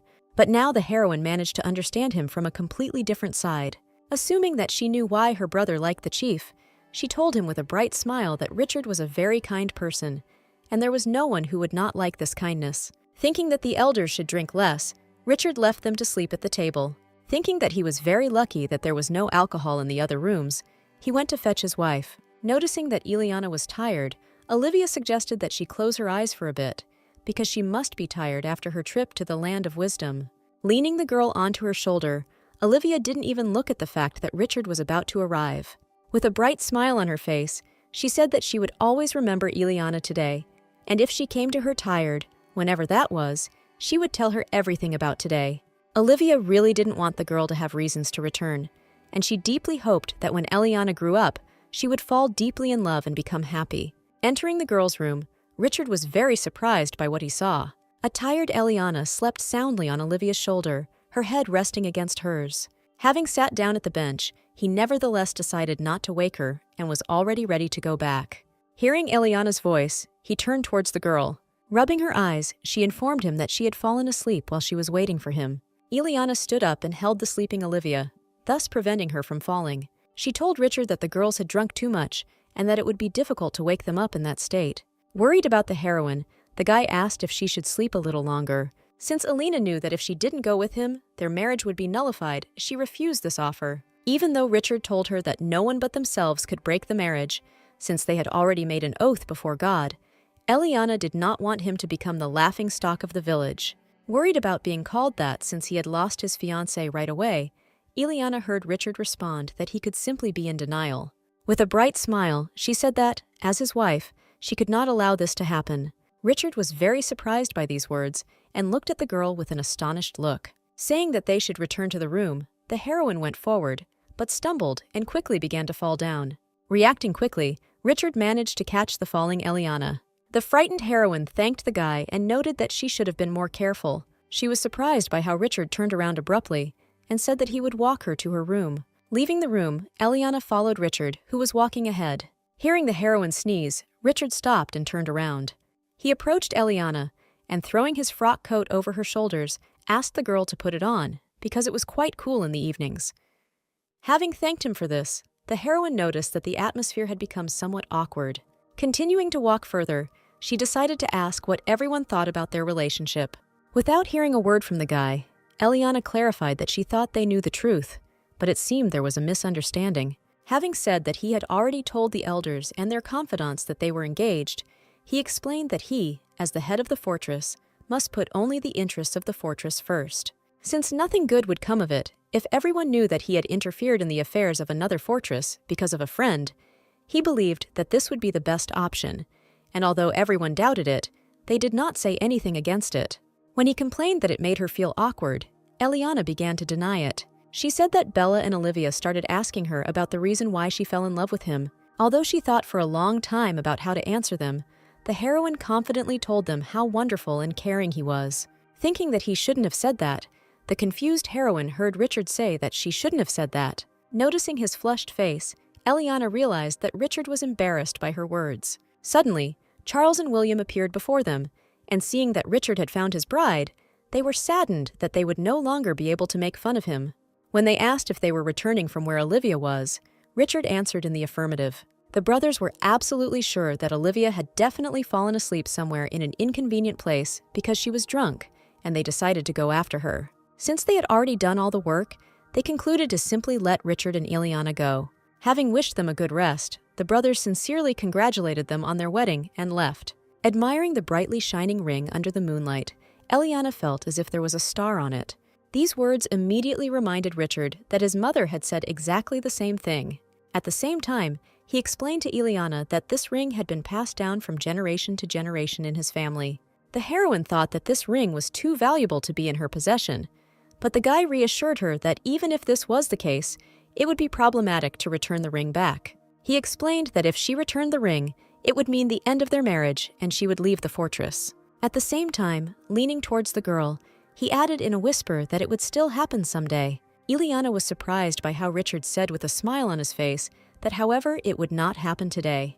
Although he never said it, the heroine was the only one for him, and therefore there was no one better suited for this ring. Looking at the ring, the embarrassed heroine simply accepted it as a fact. The girl understood that she was the only one her brother left after his death. But as soon as everything falls into place and peace returns, she will leave this fortress. Clutching the ring to her chest, she promised to keep it with all her heart. The heroine was sure that she would someday bring him back with a smile on her face. With a smile on his face, Richard said that when that happens, he will gladly accept the ring. He was very glad that Eliana had really had fun today, and was even more convinced that all the people in this fortress were very cheerful and kind. Having thanked him, the heroine returned his coat to him and headed towards her room. Opening the door, she stopped and looked towards Richard. He looked at Eliana in surprise, ready to listen carefully to what she was about to say. With a bright smile on her face that seemed to light up everything around her, she said goodbye until the next day. Early one sunny morning, Eliana went to the window and began to tell her late brother that a week had already passed since she married Richard. With a bright smile, she mentally informed him that she was doing fine and had almost gotten used to living here. Now she can do her own hair and has even learned how to tie bows very well.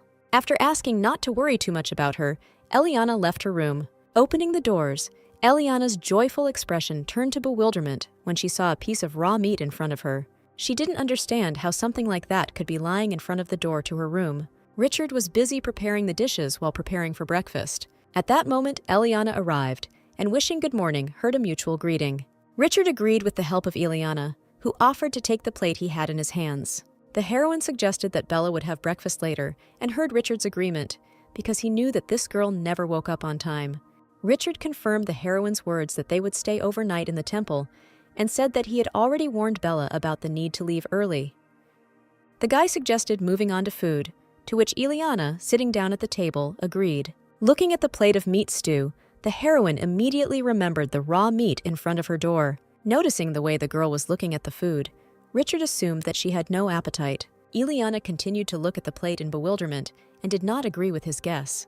When she suggested that he cleaned the fortress himself, since there were no servants there, Richard agreed and explained that he cleaned all the rooms and offices himself. After her question about who cleans the hallways then, Richard was so shocked that he stopped. After apologizing, he said that he needed to clarify some things about that day and that Eliana shouldn't worry about it. The heroine just looked at him in surprise and didn't say a word. After Richard asked her what she had planned for the day, The girl said that she was going to clean her room, take a walk, and feed all the animals in the fortress.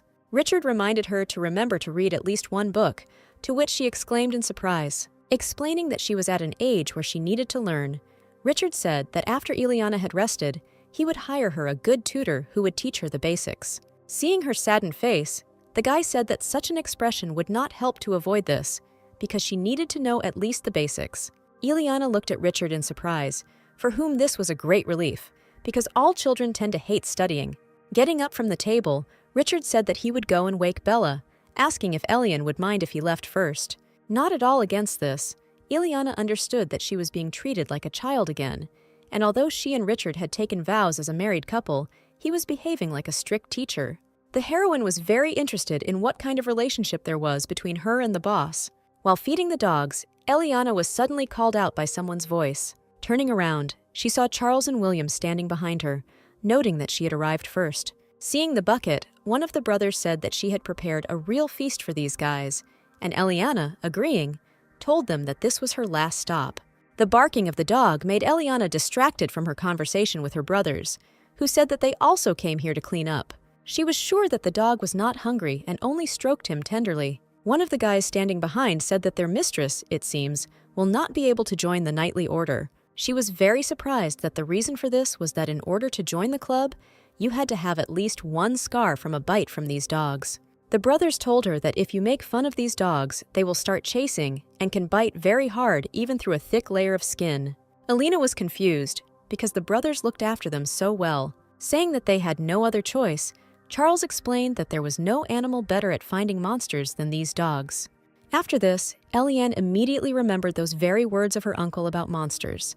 In her mind, she could clearly see the moment when a grinning Joseph was talking about how there was nothing left of Robert's corpse, because the monsters had eaten everything, leaving not a single piece. Terrible memories interrupted her brother's questions about whether everything was okay with her. Saying that it was time for her to go, Eliana quickly ran away, not even noticing that she had left the bucket. Not understanding what had happened, Charles and William watched the girl run away. That night, Eliana couldn't fall asleep and assumed that the reason for this was her memories of her uncle's words. Thoughts were spinning in her head about whether her uncle was telling the truth and whether her brother really had been eaten by monsters.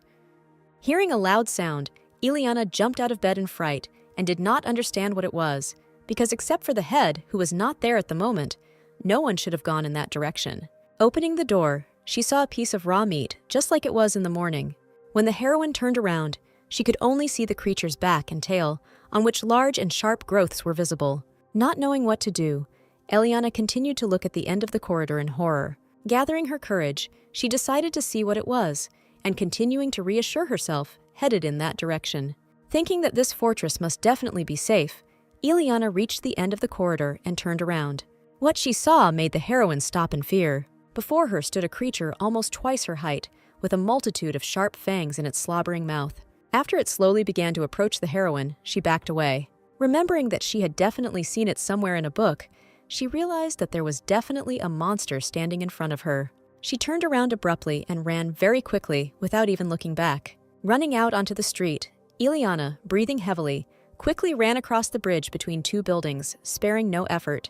Charles and William walked ahead, talking carefree and happily discussing something with each other. Suddenly, one of the brothers drew his brother's attention to a small silhouette running towards them. The heroine bumped into one of the brothers, and they began to ask the lady what she was doing here so early and what had happened to her. With frightened eyes pleading for help, Eliana looked at the guys and said in a trembling voice that she saw a monster in the fortress. The young men looked at the girl in surprise, amazed by the words she said. The brothers looked at each other, wondering whether the appearance of a monster in the fortress was impossible or not. Already in the morning, the three of them came to Olivia. The girl sat down on the sofa, and two guys stood next to the daughter of one of the elders. The heroine confirmed the words of the girl, who asked again whether she had seen the monster in the fortress, and Olivia realized that it seemed that she had seen that child. Eliana didn't understand what kind of child they were talking about, and just looked at the girl in surprise. Standing up from her chair, Olivia explained that even though she said he was a child, he was still a monster, a species called a griffclaw. Walking up to the shelf and running her eyes over it, she pulled out the book she needed, which told about the monsters that lived in the north. With a bright smile on her face, The girl said that although the heroine's classes were supposed to start in a couple of days, they would start a little earlier. Then Eliana realized that by a good teacher, Richard meant Olivia, who was very surprised by his words. The book said that the Griffclav is a monster that represents the north, and they can be easily found in the northern mountains. They usually live in packs due to their need for socialization and are also nocturnal. Many people say that the sight of a flock of griffin vultures flying with large outstretched wings is especially beautiful and amazing. After the description, Eliana clarified that the monster she saw did not have wings, to which Olivia told her that it already lacked wings when the leader brought it to the fortress. The elder's daughter herself knew nothing about what happened to him, but since he now lives in the fortress, he became a friend to them. She found it very interesting that the monster left a piece of meat in front of Eliana's door every night. One of the brothers suggested that the Griffclav wanted to befriend the lady, and the other, agreeing, added that he was simply sharing his food. Seeing the meaning in these words, Olivia could now assume that the monster had a positive attitude towards Eliana.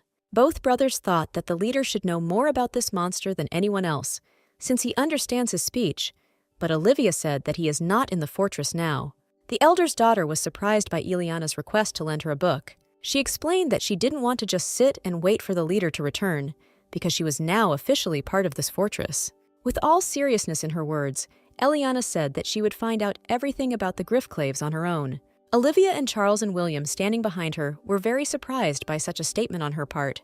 The brothers, noting that this was worthy of praise, with embarrassed faces, carefully stroked the heroine's head. Seeing how much they enjoyed touching the girl's soft hair, Olivia got up abruptly from her chair, furious. Pointing at the guys, she said with displeasure that this could well be considered rudeness towards the owner of the fortress. Pressing her hands to her chest, Olivia spoke of her desire to come to the fortress every day and stroke Eliana's soft hair in the same way, because before that she had held back. Charles and William knew that Olivia had always been weak to favors and thought the same of them, but the girl's words that she had not yet thought about how nasty they would grow up shocked them.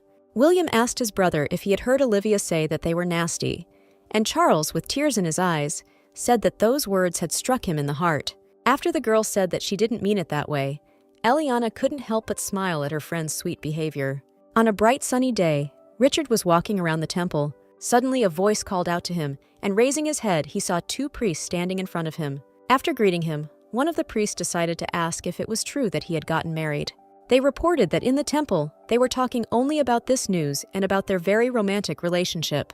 At the same time, the priest noted that although the king had no feelings, it was now more noticeable than ever before, and even after marriage, he could not do anything about it, so apparently he was in a hurry. Richard's face showed confusion, and looking away, he made it clear that he had not been in the least bit hasty. Seeing the boy's reaction, the priest began to tease him about it, saying that they never thought they would see him embarrassed and remember this moment for the rest of their lives. Richard looked on in bewilderment as the two men continued to laugh at him. When they asked him if he had really changed his schedule, Richard agreed and explained that he had done so in order to return home today, as he was worried about leaving Eliana alone. He was very worried because he didn't know what might happen to her during this time. Reassuring himself that nothing was likely to happen since they were active at different times, the possibility that Eliana might encounter this monster in the corridor arose in his mind. He was very sorry that he had not explained everything to her, even if it was difficult for him to accept the whole truth. Looking around, Richard noticed a familiar silhouette standing nearby. Joseph turned around and noticed Richard approaching him. With a stern expression, he ignored his mark. Without hearing an answer, Joseph just laughed at the fact that he, as usual, was very silent.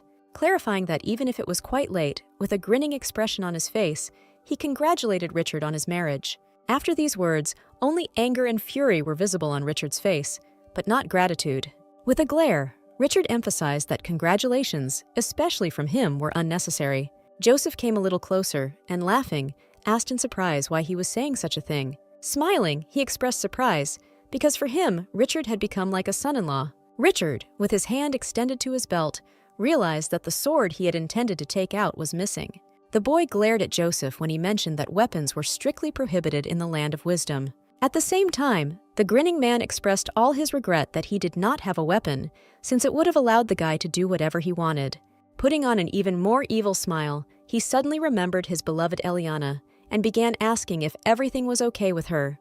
With his fists shaking with anger, Richard continued to listen to his nonsense about how it still shocked him that a person who behaved like a child had become the mistress of the fortress. Joseph continued to say that he was worried about whether his niece was treating him well and whether she would tarnish his family name, but Richard could not listen to it any longer. Interrupting him, the guy said that he didn't like it when strangers talked so freely about his wife. To these words, Joseph accused him of stealing a small child in order to take her as a wife, believing that this was done instinctively. The last drop of patience burst, and Richard, grabbing the man by the collar, lifted him up. With a crazy face, Joseph began to ask him if he was satisfied with his niece and what he wanted to do, calling him the head of the monsters. Richard's anger knew no bounds, and he was already on the verge of killing him. The knights with swords standing behind them would not have allowed Richard to do more than just grab him by the collar. Richard's hand suddenly let go of the man's collar, who then grabbed his throat. After warning him that he should be careful not to offend this monster again, Richard turned and walked away. Watching him go, Joseph said that it would not be for long, for the day would soon come when he would be recognized as the official head. The bright, sunny day gave way to a pink sunset, and the heroine, sitting on a bench surrounded by dogs, was reading a book. She was very surprised when she learned that the Griffclavs did not expel the weak from the pack, but, on the contrary, distributed food and lived together, because this was evidence that the monster brought meat to her door. Seeing how hard she was studying, Charles and William, who were passing by, said that with such diligence she could become a professor of monster studies, and asked if she had learned anything interesting.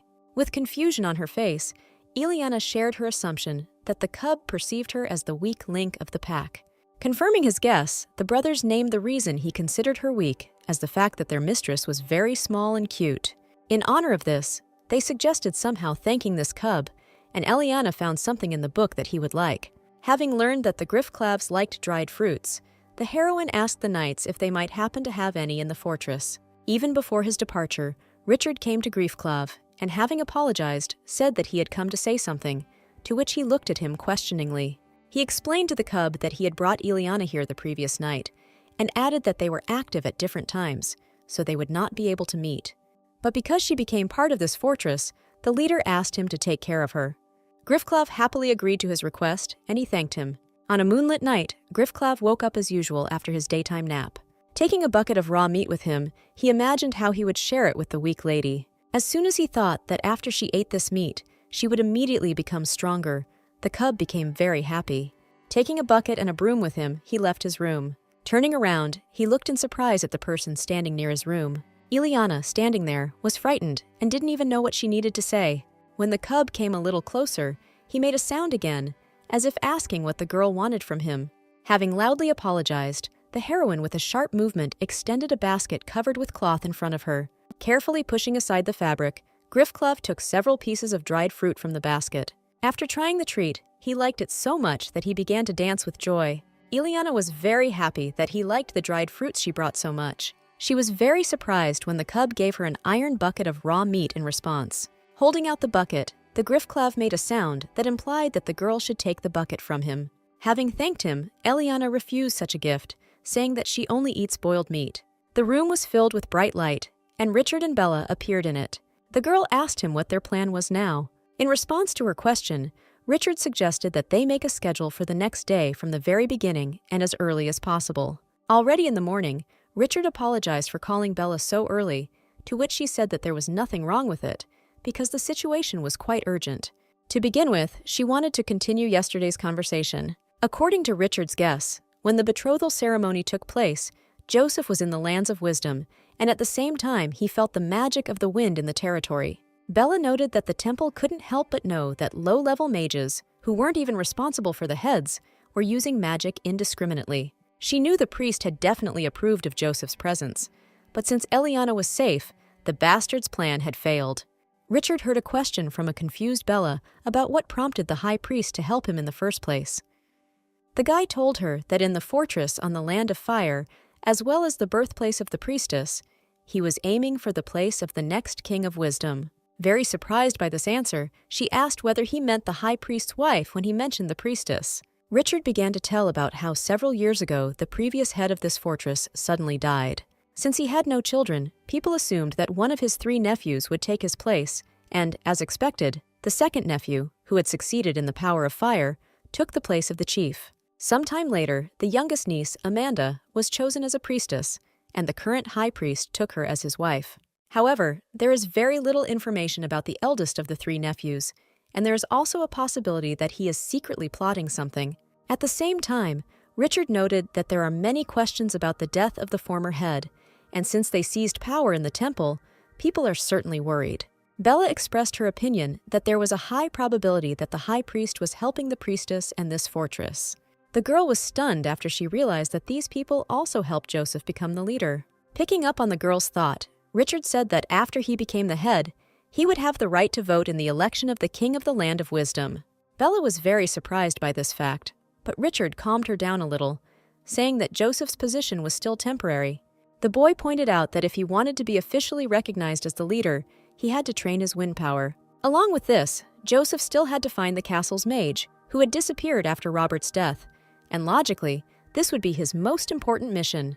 The words about the magician reminded Bella that she had just had a report on this. She was able to find Adam's location, and pointing to the place on the map, said that she felt his magic there yesterday. Looking at the map, Richard realized that this place was the city of Revi in the Land of Time. This city had more developed tourism than other fortresses, but at the same time, it was the most criminal.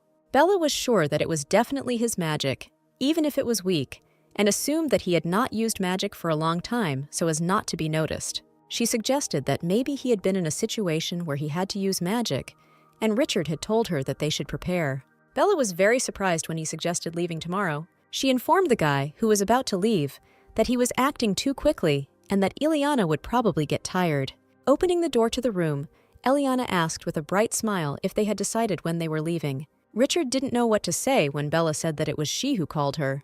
Approaching the guy, the heroine told him that the girl had already introduced her to the essence of the matter, and it seemed to her that she should definitely go with him to Revi. Richard, with a menacing look, tried to convince the girl, because in the fortress on the Land of Time, there will be many dangerous places, and they do not even have the exact location of the magician. Interrupting him, Eliana said that it was her personal decision, and she was obliged to find the mage of her family. Richard was very surprised by her words that in case of danger, he would be by her side. With a bright smile on her face, Eliana asked to confirm her words. A drop of embarrassment appeared on the guy's face, and, after remaining silent at first, he finally agreed. Hearing a positive answer, Eliana beamed with happiness. Bella continued to watch as the heroine agreed to carry out all the instructions without hesitation. With a smile on their faces, the elders reported that they had prepared everything and made a map of the most famous places in Revi. After handing the guy the schedule they recommended, they asked him not to look at it in front of his wife, but to remember it now. Looking at the paper, Richard said he was very sorry to disappoint them, but this was not a honeymoon. The chairman, in denial, angrily attacked the guy because they believed that if the newlyweds went on a trip together, then it was definitely a honeymoon. When Richard expressed his idea that they were more interested in this marriage than he was, the three elders agreed without hesitation. The boy always believed that the elders had no reason to be interested in this. The surprise on the face of one of the chairmen turned into a smile, and he explained that they had all been watching him since he was a little boy. Another chairman said that although Richard had overcome great pain, he had still become a good man. Along with them, the third elder added that Richard had not lost the ability to appreciate things. Richard was very surprised by the words of the elders, and that he did not turn away from a friend who was in trouble, and they cannot help but respect such a character. Looking at them, Richard didn't quite want to hear that they already knew the reason why he got married. With a smile on his face, one of the chairmen explained to him that this was the choice of their leader, and no matter what his worldview was, they had no reason to disagree with him. Looking down and embarrassed by all these words, Richard thanked them. While one of the chairmen held him by the shoulders with a smile, he once again expressed his enormous gratitude. The elder noted that the leader had been very busy with work lately. Having asked him to leave his work for them for a while, they told him that he should go to the city with the lady and return only after they had rested a little. At this time, Bella, standing around the corner, was listening to their entire conversation. Already in the city itself, Eliana was very surprised, because it was the first time she had seen such a big city. Richard was very surprised when the girl grabbed his hand and suggested that they go quickly. The surprise on her face turned into a smile, and he agreed with her. Holding hands, Eliana and Richard walked on. Before they left, Bella suggested that if they could persuade Adam within 3 days, they would return here with the help of his magic. but if they do not return within the appointed time, the girl will return them herself. Bella explained that she couldn't go into town with them, as a powerful mage like Adam would definitely be able to spot her if she was anywhere nearby. Richard agreed with the girl's words that it would be quite problematic if he ran away to hide somewhere else, because they had already barely found him. He also pointed out that she should have a good rest during this long-awaited vacation, to which she said that she would not move from her bed at all. Stroking Eliana on the head, she wished her a good trip and reminded her that as long as she was with Richard, she would be safe. After saying that she would send them on their way immediately, Bella began to use her power. At the same time, she reminded them to focus not only on work, but also to have fun as well. Eliana was very surprised when Richard said to come up with names first, and he told her that the leaders initially had to go through a legal process to get into another region. But since they came here quietly today, hiding the fact that Richard was the leader, they need to go in secret so that no problems arise between the fortresses. When the girl asked what she should call him, the guy said that she could call him whatever she felt comfortable with. After some thought, Eliana decided to call Richard cute, and he didn't even know what to say from surprise. The people standing next to them, hearing this, began to guess whether they were a married couple, despite their age difference. The heroine was surprised when the guy asked her to come up with another nickname, because they were married. Eliana remembered very well how in the fortress her family's wives called her exactly that way. Richard placed his hand on his chest and asked her to simply call him by his first name, and he would address her by the same name. Eliana couldn't understand how she could call the head by name, and whether it would be normal on her part. The guy reassured her that everything would be fine, because they had already done this in the fortress. Embarrassed, the girl nevertheless agreed to Richard's proposal. The guy was very surprised when he felt Eliana reach out to his palm.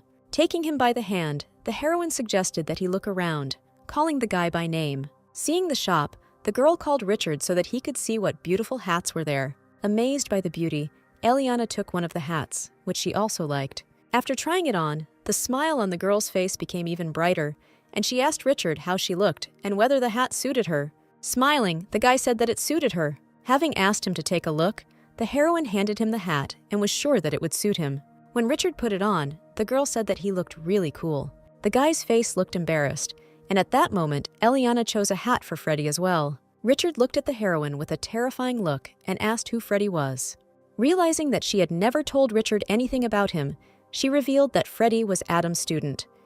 He is the same age as Eliana, and probably the same height, and at the same time he has beautiful sky blue hair. A sudden cry about a thief made the heroine turn to the side. The same thief, whose clothes prevented anyone from seeing his appearance, was running straight towards her. Richard immediately ran up to the fallen Eliana and asked if she was hurt, to which she replied that she was completely fine. Turning to face the thief who had fallen with her, Eliana was in great shock. In front of her sat that same Freddie, whose condition was quite bad.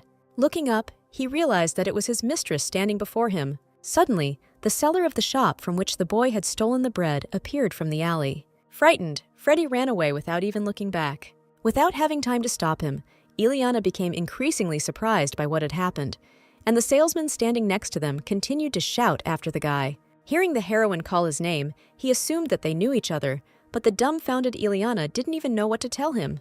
After asking the girl to stop questioning him, Richard politely asked to talk to him about the situation. Sitting at the table, Eliana noticed how suddenly it had become snowy, and Richard suggested that perhaps the snow would stop falling tomorrow morning. When Eliana brought up the situation that had happened, she thanked the guy for paying for the bread, to which he replied that everything was fine. Richard decided to ask the heroine about this thief. Eliana was absolutely sure that it was Freddie, and that he also recognized her. She couldn't even imagine that he would steal bread, and assumed that he was in a difficult situation since it was difficult for him to find food. Asking them not to worry too much, Richard pointed out the fact that since Adam's student was here, it meant that he was definitely here with him, and they could meet the magician soon. Seeing Eliana's worried state, the guy decided to change the subject. He told her how he had heard that she had become close to the Griffclav, and having confirmed this, she asked whether he had found out about it from Ku himself. Eliana explained to the bewildered Richard that she named him that because he made those sounds. Richard grinned and nodded in response to her question about whether he had already given the Griffclav a name. Richard was very surprised that the girl was not afraid of him, and she explained that the words that she was not afraid of him at all would be a lie. But she was very glad that Ku was very kind to a stranger like her, and perhaps she was afraid of him only because she judged him by his appearance. Understanding her, Richard added the words that just because someone is a monster doesn't mean they attack people. Agreeing with him, Eliana told him about her intention to look for dried fruits the next day, since Ku really liked them. When the guy suggested that he would really like bananas, Eliana began to think about what fruits they needed to buy tomorrow. Looking at all the concern and care of the girl, Richard couldn't help but smile. With heavy sighs, Freddie ran to the alley, where a man was already waiting for him, who began to get indignant because the guy returned empty-handed. Without having time to catch his breath, and without saying anything in response to the indignation, Freddie immediately told his teacher that he had met Eliana. Adam was shocked by the news that his mistress was in Revi. Looking at the purchased things, the heroine listed what they bought as a gift. Richard thought they had already bought presents for everyone, and Eliana agreed, noting what a productive day they had had with him. Reminding us of the remaining things to do, the guy said that the guide should arrive soon. Hearing a knock on the door, Eliana headed towards it. Opening the door, a man entered the room, introducing himself as Benjamin and Olivia's humble servant.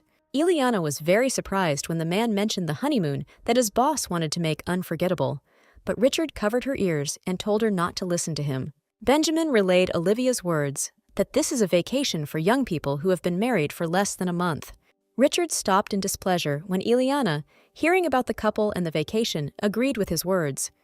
The man said that there are many things to do in Revi Fortress. For example, lovers and couples often go to the snowy shore. Benjamin held out his hand, his eyes shining, and told them how lucky they were because there would be a special event today. He said that there would be an auction today, for which they had prepared a special item that the lady could not even imagine. Richard thought it all sounded like an illegal auction, and he couldn't bear to talk to him about it anymore. But the words that, if rumors were to be believed, this item was from the fortress of Eliana's family, made the guy shocked. Eliana was stunned when she heard that the object was a golden cup. In Eliana's mind, she could clearly see the moment when her brother, holding out that very cup, asked her to treat it with great care. Robert told the heroine that this bowl contained balm and aromatic oil, which he would be anointed with as the heir. Eliana was very surprised when her brother explained that her role was very important and that it was for her to bring it to him at the coronation ceremony. Asking her not to worry too much, Robert said with all the confidence in his words that Eliana would handle it perfectly. All of Eliana's thoughts were dispelled when she started and heard Richard calling her name. After asking for forgiveness if he had scared her, he explained that they would be there soon, to which Alina replied that she was just lost in thought. Remembering the expression Richard had on his face at the recreation center, Eliana asked about the auctions taking place in the fortress. Richard explained that in the past, auctions were often held at Rui Fortress, and while the auctions themselves were legal, the items put up for sale there were often taken illegally. Understanding the whole situation, Eliana asked if this cup was real then. Having reminded the girl that Robert had given this cup to the magician, he suggested that since the magician was somewhere in Revi's fortress, this story seemed quite likely.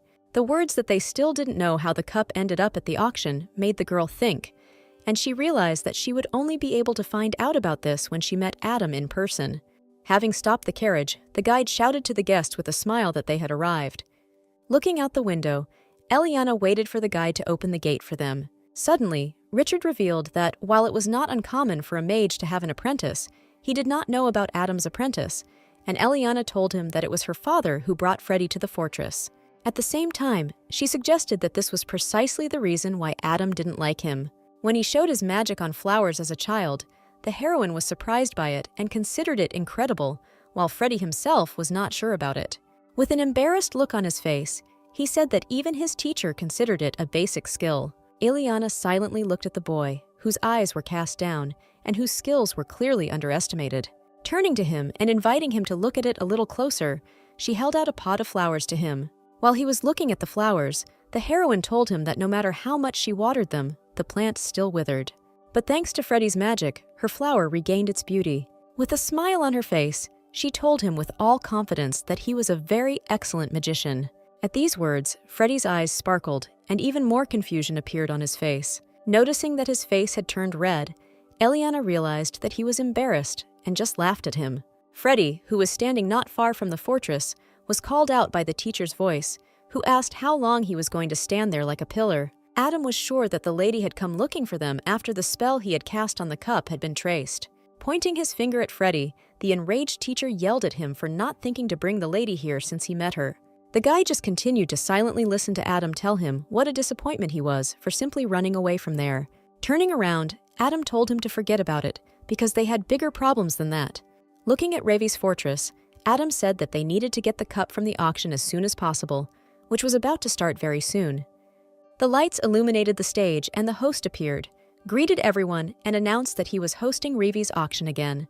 Richard and Ileana stood in the crowd and looked at this presenter, and he continued to talk about how many people had gathered and the likelihood that they had already heard about this very gossip. Ileana looked at all this with bewilderment and waited for what would happen next. With a joyful cry, the host announced the start of the auction. The first item up for auction was a damaged sword believed to have belonged to an ancient nobleman. Hearing someone offer a price, the host asked if there would be anything higher. Ileana watched as the item was eventually sold for its original asking price. Suddenly, Richard called out to her, and she turned her head in his direction. He asked her if she wanted any of these things, such as perhaps a bowl of aromatic oil. Surprised, she said that nothing was needed and that it was completely fine, since she had no idea how much it cost or whether it was even real. With a smile on her face, she repeated that the truth was fine when Richard told her to not hesitate to tell him if she ever needed anything. Ileana understood perfectly well that if the cup was truly real, then Adam might come looking for it. Looking around, she thought that if this happened, Freddie would come with him too. The sudden words for everyone to pay attention made Richard and Ileana look at the stage. The girl was very surprised when they said that many already understood what kind of thing from the north they were about to see. After the host joked that if someone knew the head of Richard's fortress, then they should keep it a secret from him, anger and rage appeared on the guy's face. When the host removed the cloth, everyone saw that the object was the egg of a northern monster. The words that it would hatch in a month surprised the public even more. Richard and Ileana, looking at the monster's egg, continued to hear the host say that if the monster hatched when they were nearby, it would follow them for the rest of their lives. Richard's anger made the veins on his hands clearly visible, and he understood perfectly well that everything the presenter had said earlier was nonsense, because it was impossible that the existence of such a monster would have such an effect on people. People began to offer crazy amounts of money for this egg at a wild speed. Seeing how people reacted to the product, Ileana looked at Richard. Suddenly, the eggshell cracked, and a monster began to emerge from it, but the presenter had no idea what was happening. Richard and Ileana watched in horror as the hatched monster grew larger and larger in size. Having fallen to the floor, the presenter did not know what to do, because before that, he had been told that it would hatch in a month. In front of him stood a huge monster with spikes on its back, from behind whose mouth huge fangs and a long, thin tongue were visible. Seeing the huge monster, the crowd of people ran to the exit, and Richard, covering Ileana with his body, did not let her get knocked down. The girl was very surprised and frightened when, after all the people had run away, Richard took off. Turning around, he said that he would be back soon and that she should go to a safe place as soon as possible. Alina shouted loudly after him, but he, without turning around, headed towards the monster. The monster's tail began to beat against the walls, and the monster itself grabbed the fleeing man. All his cries for help were replaced after a couple of minutes by the chomping sounds of a monster. Not far from the monster, on the floor, lay the presenter himself, who had been thrown there at the moment the monster increased in size. As he started to stand up, his shoulder hit one of the boxes of auction items, and all the decorations fell to the floor with a loud clatter. Turning around, he saw a monster already sitting in front of him, saliva falling from its mouth onto the floor. The presenter began to scream from the horror he saw, and tears of fear appeared in his eyes. Begging for mercy, he saw how the huge mouth of the monster with sharp fangs was already right in front of him. Hearing the sound of the sword, the host removed his hands covering his face and opened his tear-stained eyes. In front of him, he saw a guy pierce the monster's mouth with his sword. Still frightened, the presenter asked him if the monster was dead. When he shouted at him to kill the monster quickly and pay him handsomely if he hurried, the young man only looked at him angrily and told him that apparently nothing had happened to his mouth. With another swing of his sword, he completely cut the monster's throat. The presenter watched in horror as the monster's blood began to splash everywhere. Saying that his greed and arrogance had put a lot of people in danger, Richard jumped away from the monster. After taking a closer look at the long black hair and dark blue eyes, the presenter realized that the guy who killed the monster was Richard. The severed head of the monster fell on the leader, who shouted his name at the last moment. As Richard touched the slain monster, he thought about how incredibly painful it must have been to be unable to control his growing body.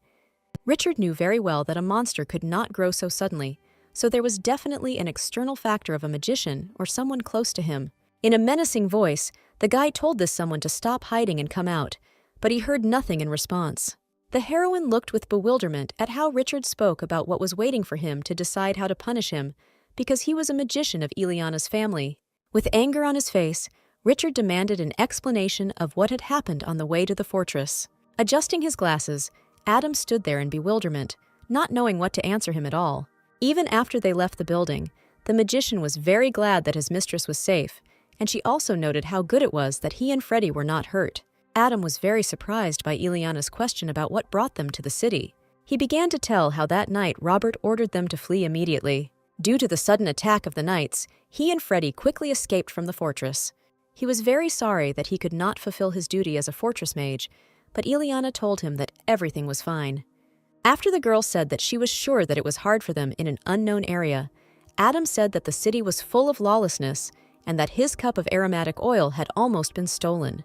Taking out the cup, he said that he was still able to find it because he cast a tracking spell on it and was also able to meet the lady here. Looking at Richard's displeased expression, Eliana told the mage that the spell he had used in the auction room was too much to handle the problem. She thought that even if it was a monster, doing something like that to someone who wasn't even born yet was terrible.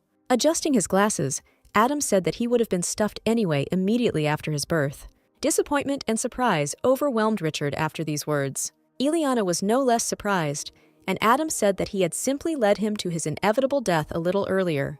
Along with this, he added that the most important thing is that he found the sacred cup, which is still as valuable as he, the fortress mage. Having said that since the two of them had come for them, the magician turned around and suggested that they return to their beloved fortress.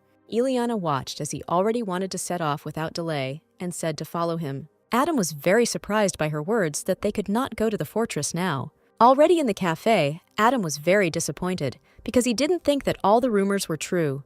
Looking up, he yelled at Freddie for daring to eat in such a situation. Reminding them of how much they had been through, Ileana said that Freddie definitely needed to eat a lot and suggested that they start eating quickly, for which the magician thanked her. Turning to Freddie himself, the heroine told him to eat more because he needed to gain strength.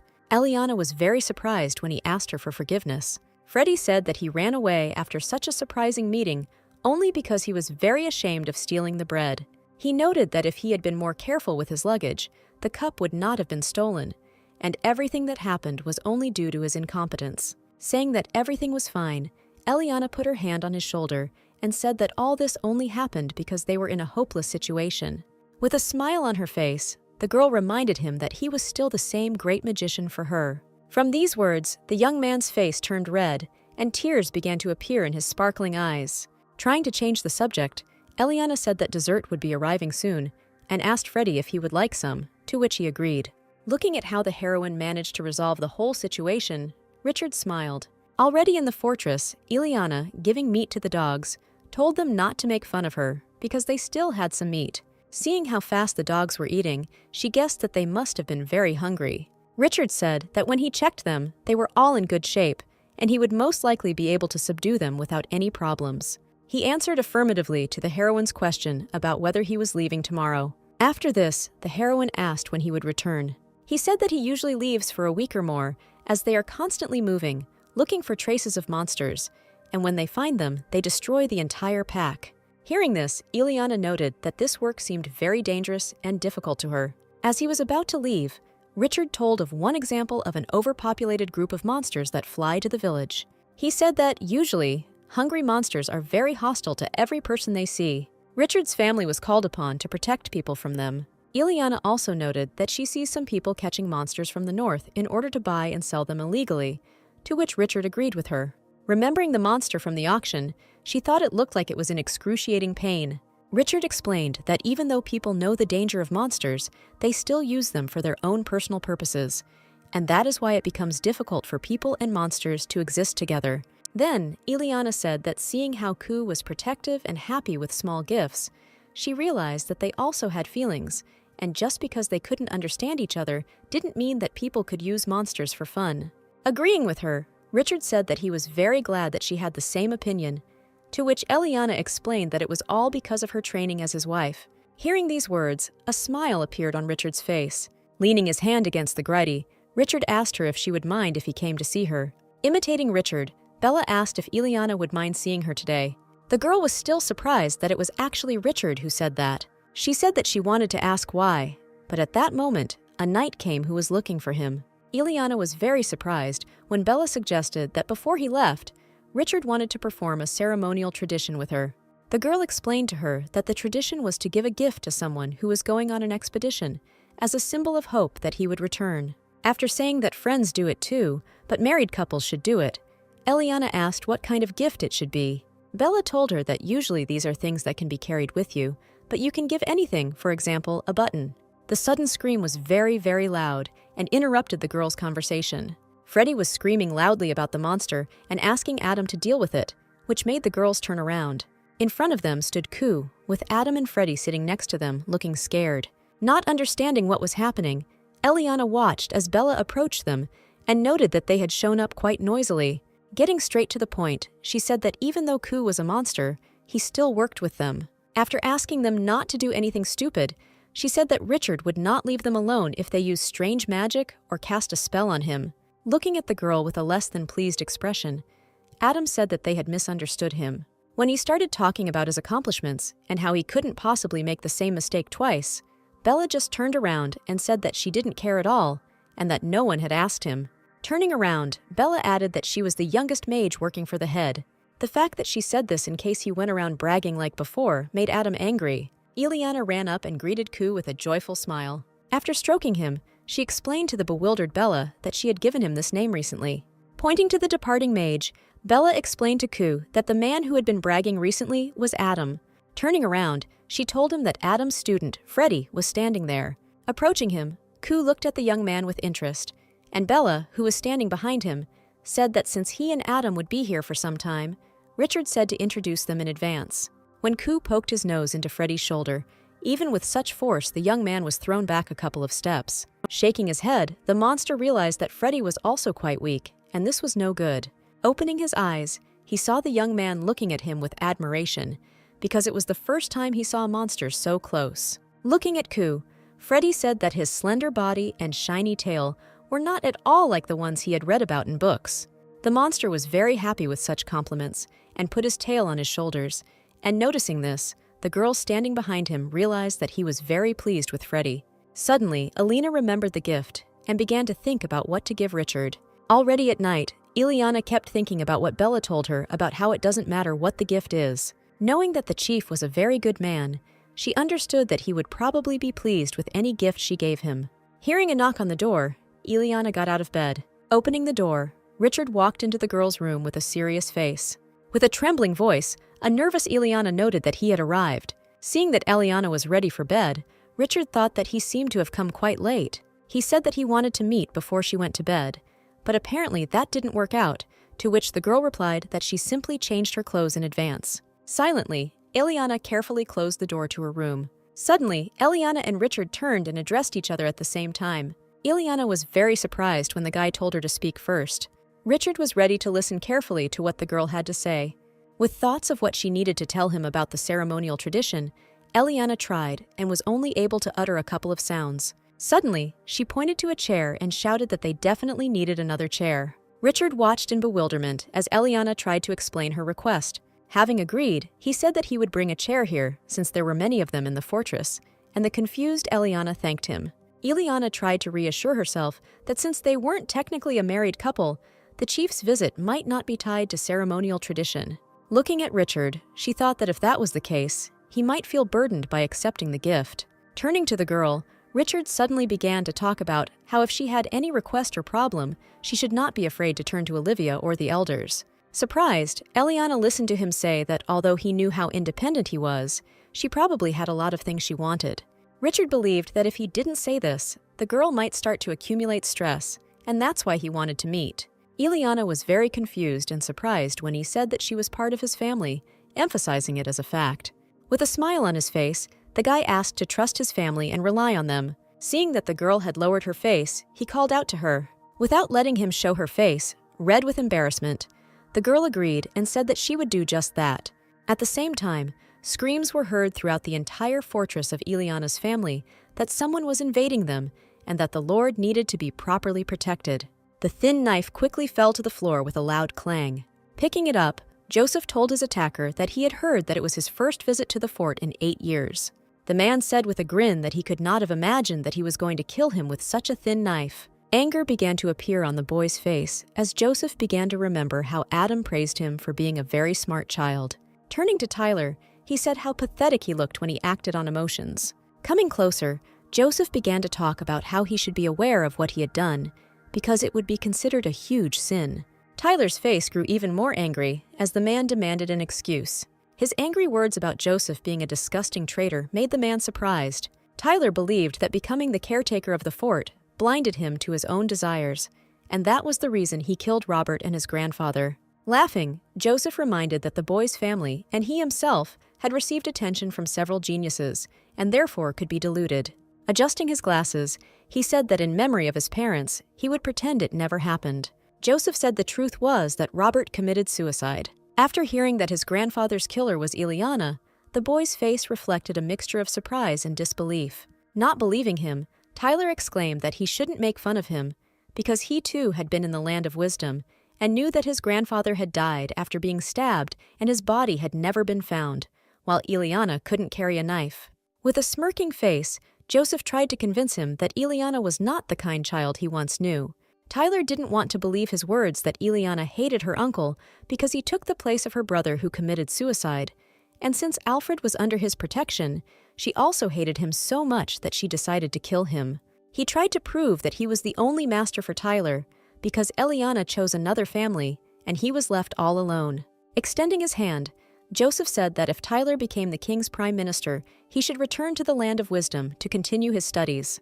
The guy carefully brought his parted lips to his hand, pretending that he was going to kiss her. Suddenly, Joseph cried out in terrible pain in his arm from the bite. Looking at the man shaking in pain, Tyler said that all the words coming out of his mouth were lies, because Eliana had no reason to do this. With a smile on his face, Tyler confidently said the words for the man to just leave him alone. Joseph was very angry after these words and noted how impudent it was. The man angrily kicked the tied-up boy, causing him to fall to the floor. Telling him not to think that he could escape just because he was alive, Joseph ordered the knights to imprison Tyler. Hearing Freddy's scream echoing throughout the fortress, Adam yelled at him for causing a ruckus early in the morning, but he himself also screamed at what he saw. They both didn't understand what kind of red pile was lying in the middle of the corridor. Adam asked to remove it as quickly as possible because it looked so disgusting that he cannot pass. Looking at the pile of meat, Freddy became scared, wondering if he had made some mistake. At this time, Ku was sleeping and was very pleased that he had helped Freddy make him stronger. Noticing this, William noted that the guests were in a good mood from early morning. Charles approached him and said that he was ready, and his brother suggested that they also go out briskly. Suddenly, Olivia shouted and asked the guys to wait a little. Noting that she had run all the way here, Olivia only asked them to stand there for a bit. After a bit of rummaging, she handed them 2 brooches that matched their hair color. When the brothers took them in their hands, she explained that she had seen many knights carry keepsakes with them, so she thought it would be a shame if they didn't have one. The brothers noticed that they were much better quality than last year, and very beautiful, to which the embarrassed girl said that they were just lying around her house. Charles and William were very surprised when Olivia began to worry about them and asked them to follow only the leader and not to play the fool. Knowing how dangerous it was there, the embarrassed girl told them to try not to get hurt and to return home safely. With a bright smile, the brothers thanked them and, asking them not to worry, said that this time they would definitely return safe and sound. Her surprise turned into a smile and she nodded, indicating that she wouldn't worry about them too much. The boys were very surprised and confused, but they had to agree when she told them not to forget that this year they cannot die because of the monster, because she will kill them herself. A bright light illuminated the garden with many different flowers, where Eliana, sitting at a table, was drinking a cup of tea. Noticing such a pleasant atmosphere around her, Eliana thought about how long it had been since she had felt such peace. Suddenly, someone's voice called the girl by name. Looking up, she could not understand who was standing in front of her. Trying to say something, Eliana realized that she couldn't say anything at all. Looking at the man in front of her, she realized that she was experiencing a familiar feeling. Seeing all his composure and beauty, a smile appeared on her face. She realized that the unfamiliar guy sitting in front of her was the boss. A smile appeared on his face, and a bright pink blush became visible on his cheeks. Opening her eyes slightly, she said Richard's name. Realizing that it was a dream, she thought that she must have gone crazy because she was dreaming about a chapter. Wrapped in a blanket, she couldn't understand how this could happen since he would only be gone for a little over a week. Remembering the capture, she jumped out of bed abruptly because she needed to meet him, but she overslept. At that moment, in the courtyard of the fortress, Richard looked back at the brothers who had called him. One of the brothers, pointing to the brooch, asked him to guess what it was, and the other happily said that it was a gift. They said that Olivia gave it to them and wished them a safe return. The brothers were very happy that their little sister gave them a gift this year too, because last year they couldn't say anything about the gifts for fear that someone might get jealous, but now they will brag about them as much as they want. With a bright smile on their face, they asked if he had received anything from the lady this year, but Richard simply ignored their question. Realizing that Richard had received nothing, Charles and William were very surprised, but the guy explained to them that he had not told her about this ceremony. Richard asked to stop when the boys started shouting indignantly about why he didn't do it, because they belonged to each other. He told them with a serious face to take their positions as they had to leave soon. As they were heading to their places, one of the brothers asked another what they should do with the leader, to which he suggested telling the elders everything. Looking up at the sky, Richard thought about how he couldn't get a child who was just beginning to adapt to this place to participate in his family's culture. He did not want to burden Ileana with such minor tasks that are part of the duties of a wife, since their official marriage was, in fact, recorded only for appearances. Remembering how the girl had not dared to say anything to him yesterday, he was angry. Ileana ran to the place without sparing her strength, trying to make it before Richard left the castle. Seeing Olivia in the crowd, she called out loudly and asked what was going on with the capture. Approaching her, the girl told her that they would soon be setting off on their journey. Turning around, Eliana saw Richard commanding the entire formation. After ordering them to raise their weapons, he explained that they would soon be heading into the center of monster territory, so they couldn't be nervous for a second. Turning to Bella, who was standing next to him, he asked how things were going with the magic, to which she replied that everything was perfect, and as soon as he gave the sign, she would immediately send them there without delay. All the soldiers stood in line as one with serious and stern faces. Noticing this, Eliana realized that the atmosphere was quite tense. She had never captured monsters before, but seeing how nervous they were, she realized that capturing them was very dangerous. Thinking back to the moment at the auction, she thought that there might be monsters waiting for them that were much bigger and stronger than that one. But despite that, they would still have to go. Looking at Richard, she realized that everyone else was sending them on their way as well, wishing them a safe return. Seeing everyone busy, Eliana realized that the leader's words about there being no time to talk today were true. Ileana was very sorry that she couldn't say goodbye properly and give him the gift, and now it was probably too late. Bella, explaining to Richard, noticed that he was not listening to her at all and was looking the other way. Seeing Richard jump up abruptly and head off somewhere, she asked where he was going. Looking at him, Eliana felt like the head was walking towards her. Walking through the entire line, Richard walked straight towards her with a stern face. Approaching Eliana, he began to talk about how he was not at all indifferent to her and that he did not care at all that she looked as if she wanted to talk to him. Eliana was surprised after his words and the fact that he cared about how sad she looked. With a serious face, he asked if she could tell him what was on her mind. Realizing that he had put pressure on her, Richard apologized for it. As he was about to leave, he told her to just pretend nothing had happened, but Ileana asked him to stop. As she took the ribbon off her hair, Ileana realized that she was not at all against being a real married couple and really wanted to see how he would react to such gifts. While waiting for his return, she really wanted to show the head of her thoughts, and, holding out her ribbon on her palms, she said that she would be very angry if he got hurt. Richard looked on in surprise as she asked him to return safely with this gift. With her face bright red with embarrassment, she said that she had wanted to say it earlier, but she had thought about it too much and it was too late.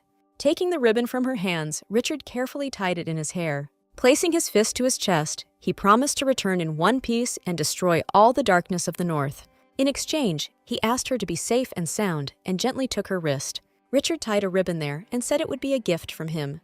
When Eliana pointed out that he had previously tied up her hair, the guy revealed that it was a gift from Robert. She was very surprised by this gift, and Richard said that he thought that this ribbon would suit her much better. With a smile on his face, he was absolutely sure that Robert would definitely protect her. The embarrassed girl, with shining eyes, looked at him, and thanking him, smiled back. Ileana watched as the entire formation, including Richard and Bella, disappeared with the help of magic.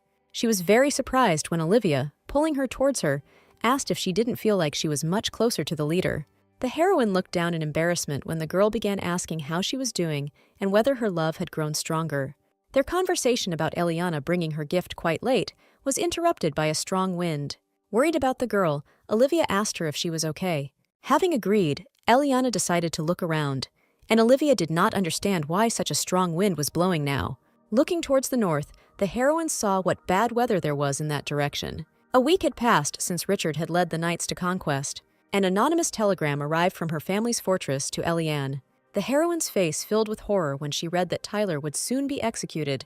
Rushing along the corridor, Ileana did not understand at all why he was in the fortress, because until that moment, she was sure that she was in the land of wisdom undergoing training. She suggested that he might have protested against her uncle regarding Elder Alfred, who was killed.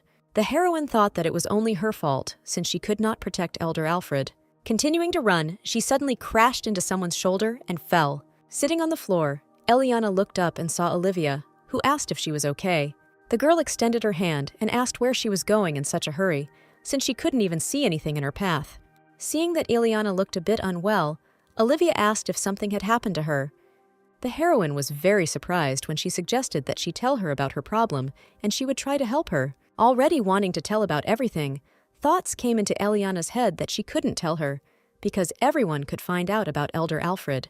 Having stood up, the heroine said that nothing special had happened, and that she just needed to tell Adam and Freddie something. Ileana lied that she was very interested in how they were doing, and that she wanted to tell them a lot of things, which is why she was in a hurry. Hiding the letter behind her back, she said with a smile that they were probably already waiting for her, and so she would go first. Watching her go, Olivia thought about how suspicious this situation was. While the heroine was walking to the right room, many different thoughts flashed through her head. She knew that 3 years ago, when her parents died, according to the survivor, Elder Alfred's family members tried to save their parents, but in the end, they couldn't return either. And recently, the elder himself died trying to protect her. Knowing that 3 family members had already died trying to protect her family, there was no way she could let Tyler die too. She knew that people here would definitely help her if she asked, but this was only her family's problem, and she didn't want to bring more problems to everyone. Thinking about solving this problem on her own, she entered the room, where she was immediately met by Adam, who was surprised by her arrival. Looking at the books, the heroine didn't even know where to begin telling them about this problem. Turning around, she finally saw Freddie and thanked Adam for bringing him. Freddie asked, puzzled, why she was looking for them. Having spoken about the suddenness of this decision, Eliana told about the plan to go with them to her family's fortress today.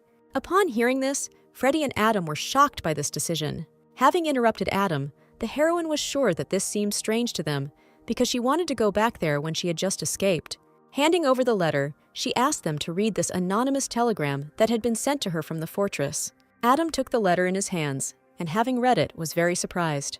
With a dejected expression on her face, she suggested that Tyler had been caught trying to fight Joseph, and if everything went as per the telegram, he would be executed tomorrow morning. When asked if the leader knew about this, Eliana said that she did not plan to tell the people of this entire fortress about this, and if anyone found out, they would be at a disadvantage. Having tried to convince his mistress, Freddie only heard in response that she did not think it was dangerous, because they knew more about this fortress than anyone else. After she explained that they had to invade the fortress today and rescue Tyler before he was sent to execution, Adam became thoughtful. Turning to Adam and Freddie, the heroine said that they and other people connected to her family are very important to her, and she has already let go of too many people. Pressing her hands to her chest, Ileana confidently said that she no longer wanted to lose people from her circle. With a bow, Adam expressed his full understanding, and as mages of her family, they would do as she said. Turning to Freddie, he asked him to confirm his words, and the frightened guy agreed with him. Handing over the letter, Adam said that he would take care of the preparations and suggested meeting again in the evening, to which Eliana thanked him. As she was about to leave, the heroine thought that if the leader were here, he would not have allowed this, and if she had gone with them, Ileana would again have had to rely on his strength. Thinking that perhaps it was a good thing that Richard was not around, the girl opened the door and said that they would see each other later. Looking at Adam and Freddie, she realized that now she had the magicians of her family. At this time, in the fortress, One of his soldiers approached Joseph with a request that his master needed to check something. When he asked what had happened, the soldier told him something very important. Hearing his words, a smirk appeared on Richard's face.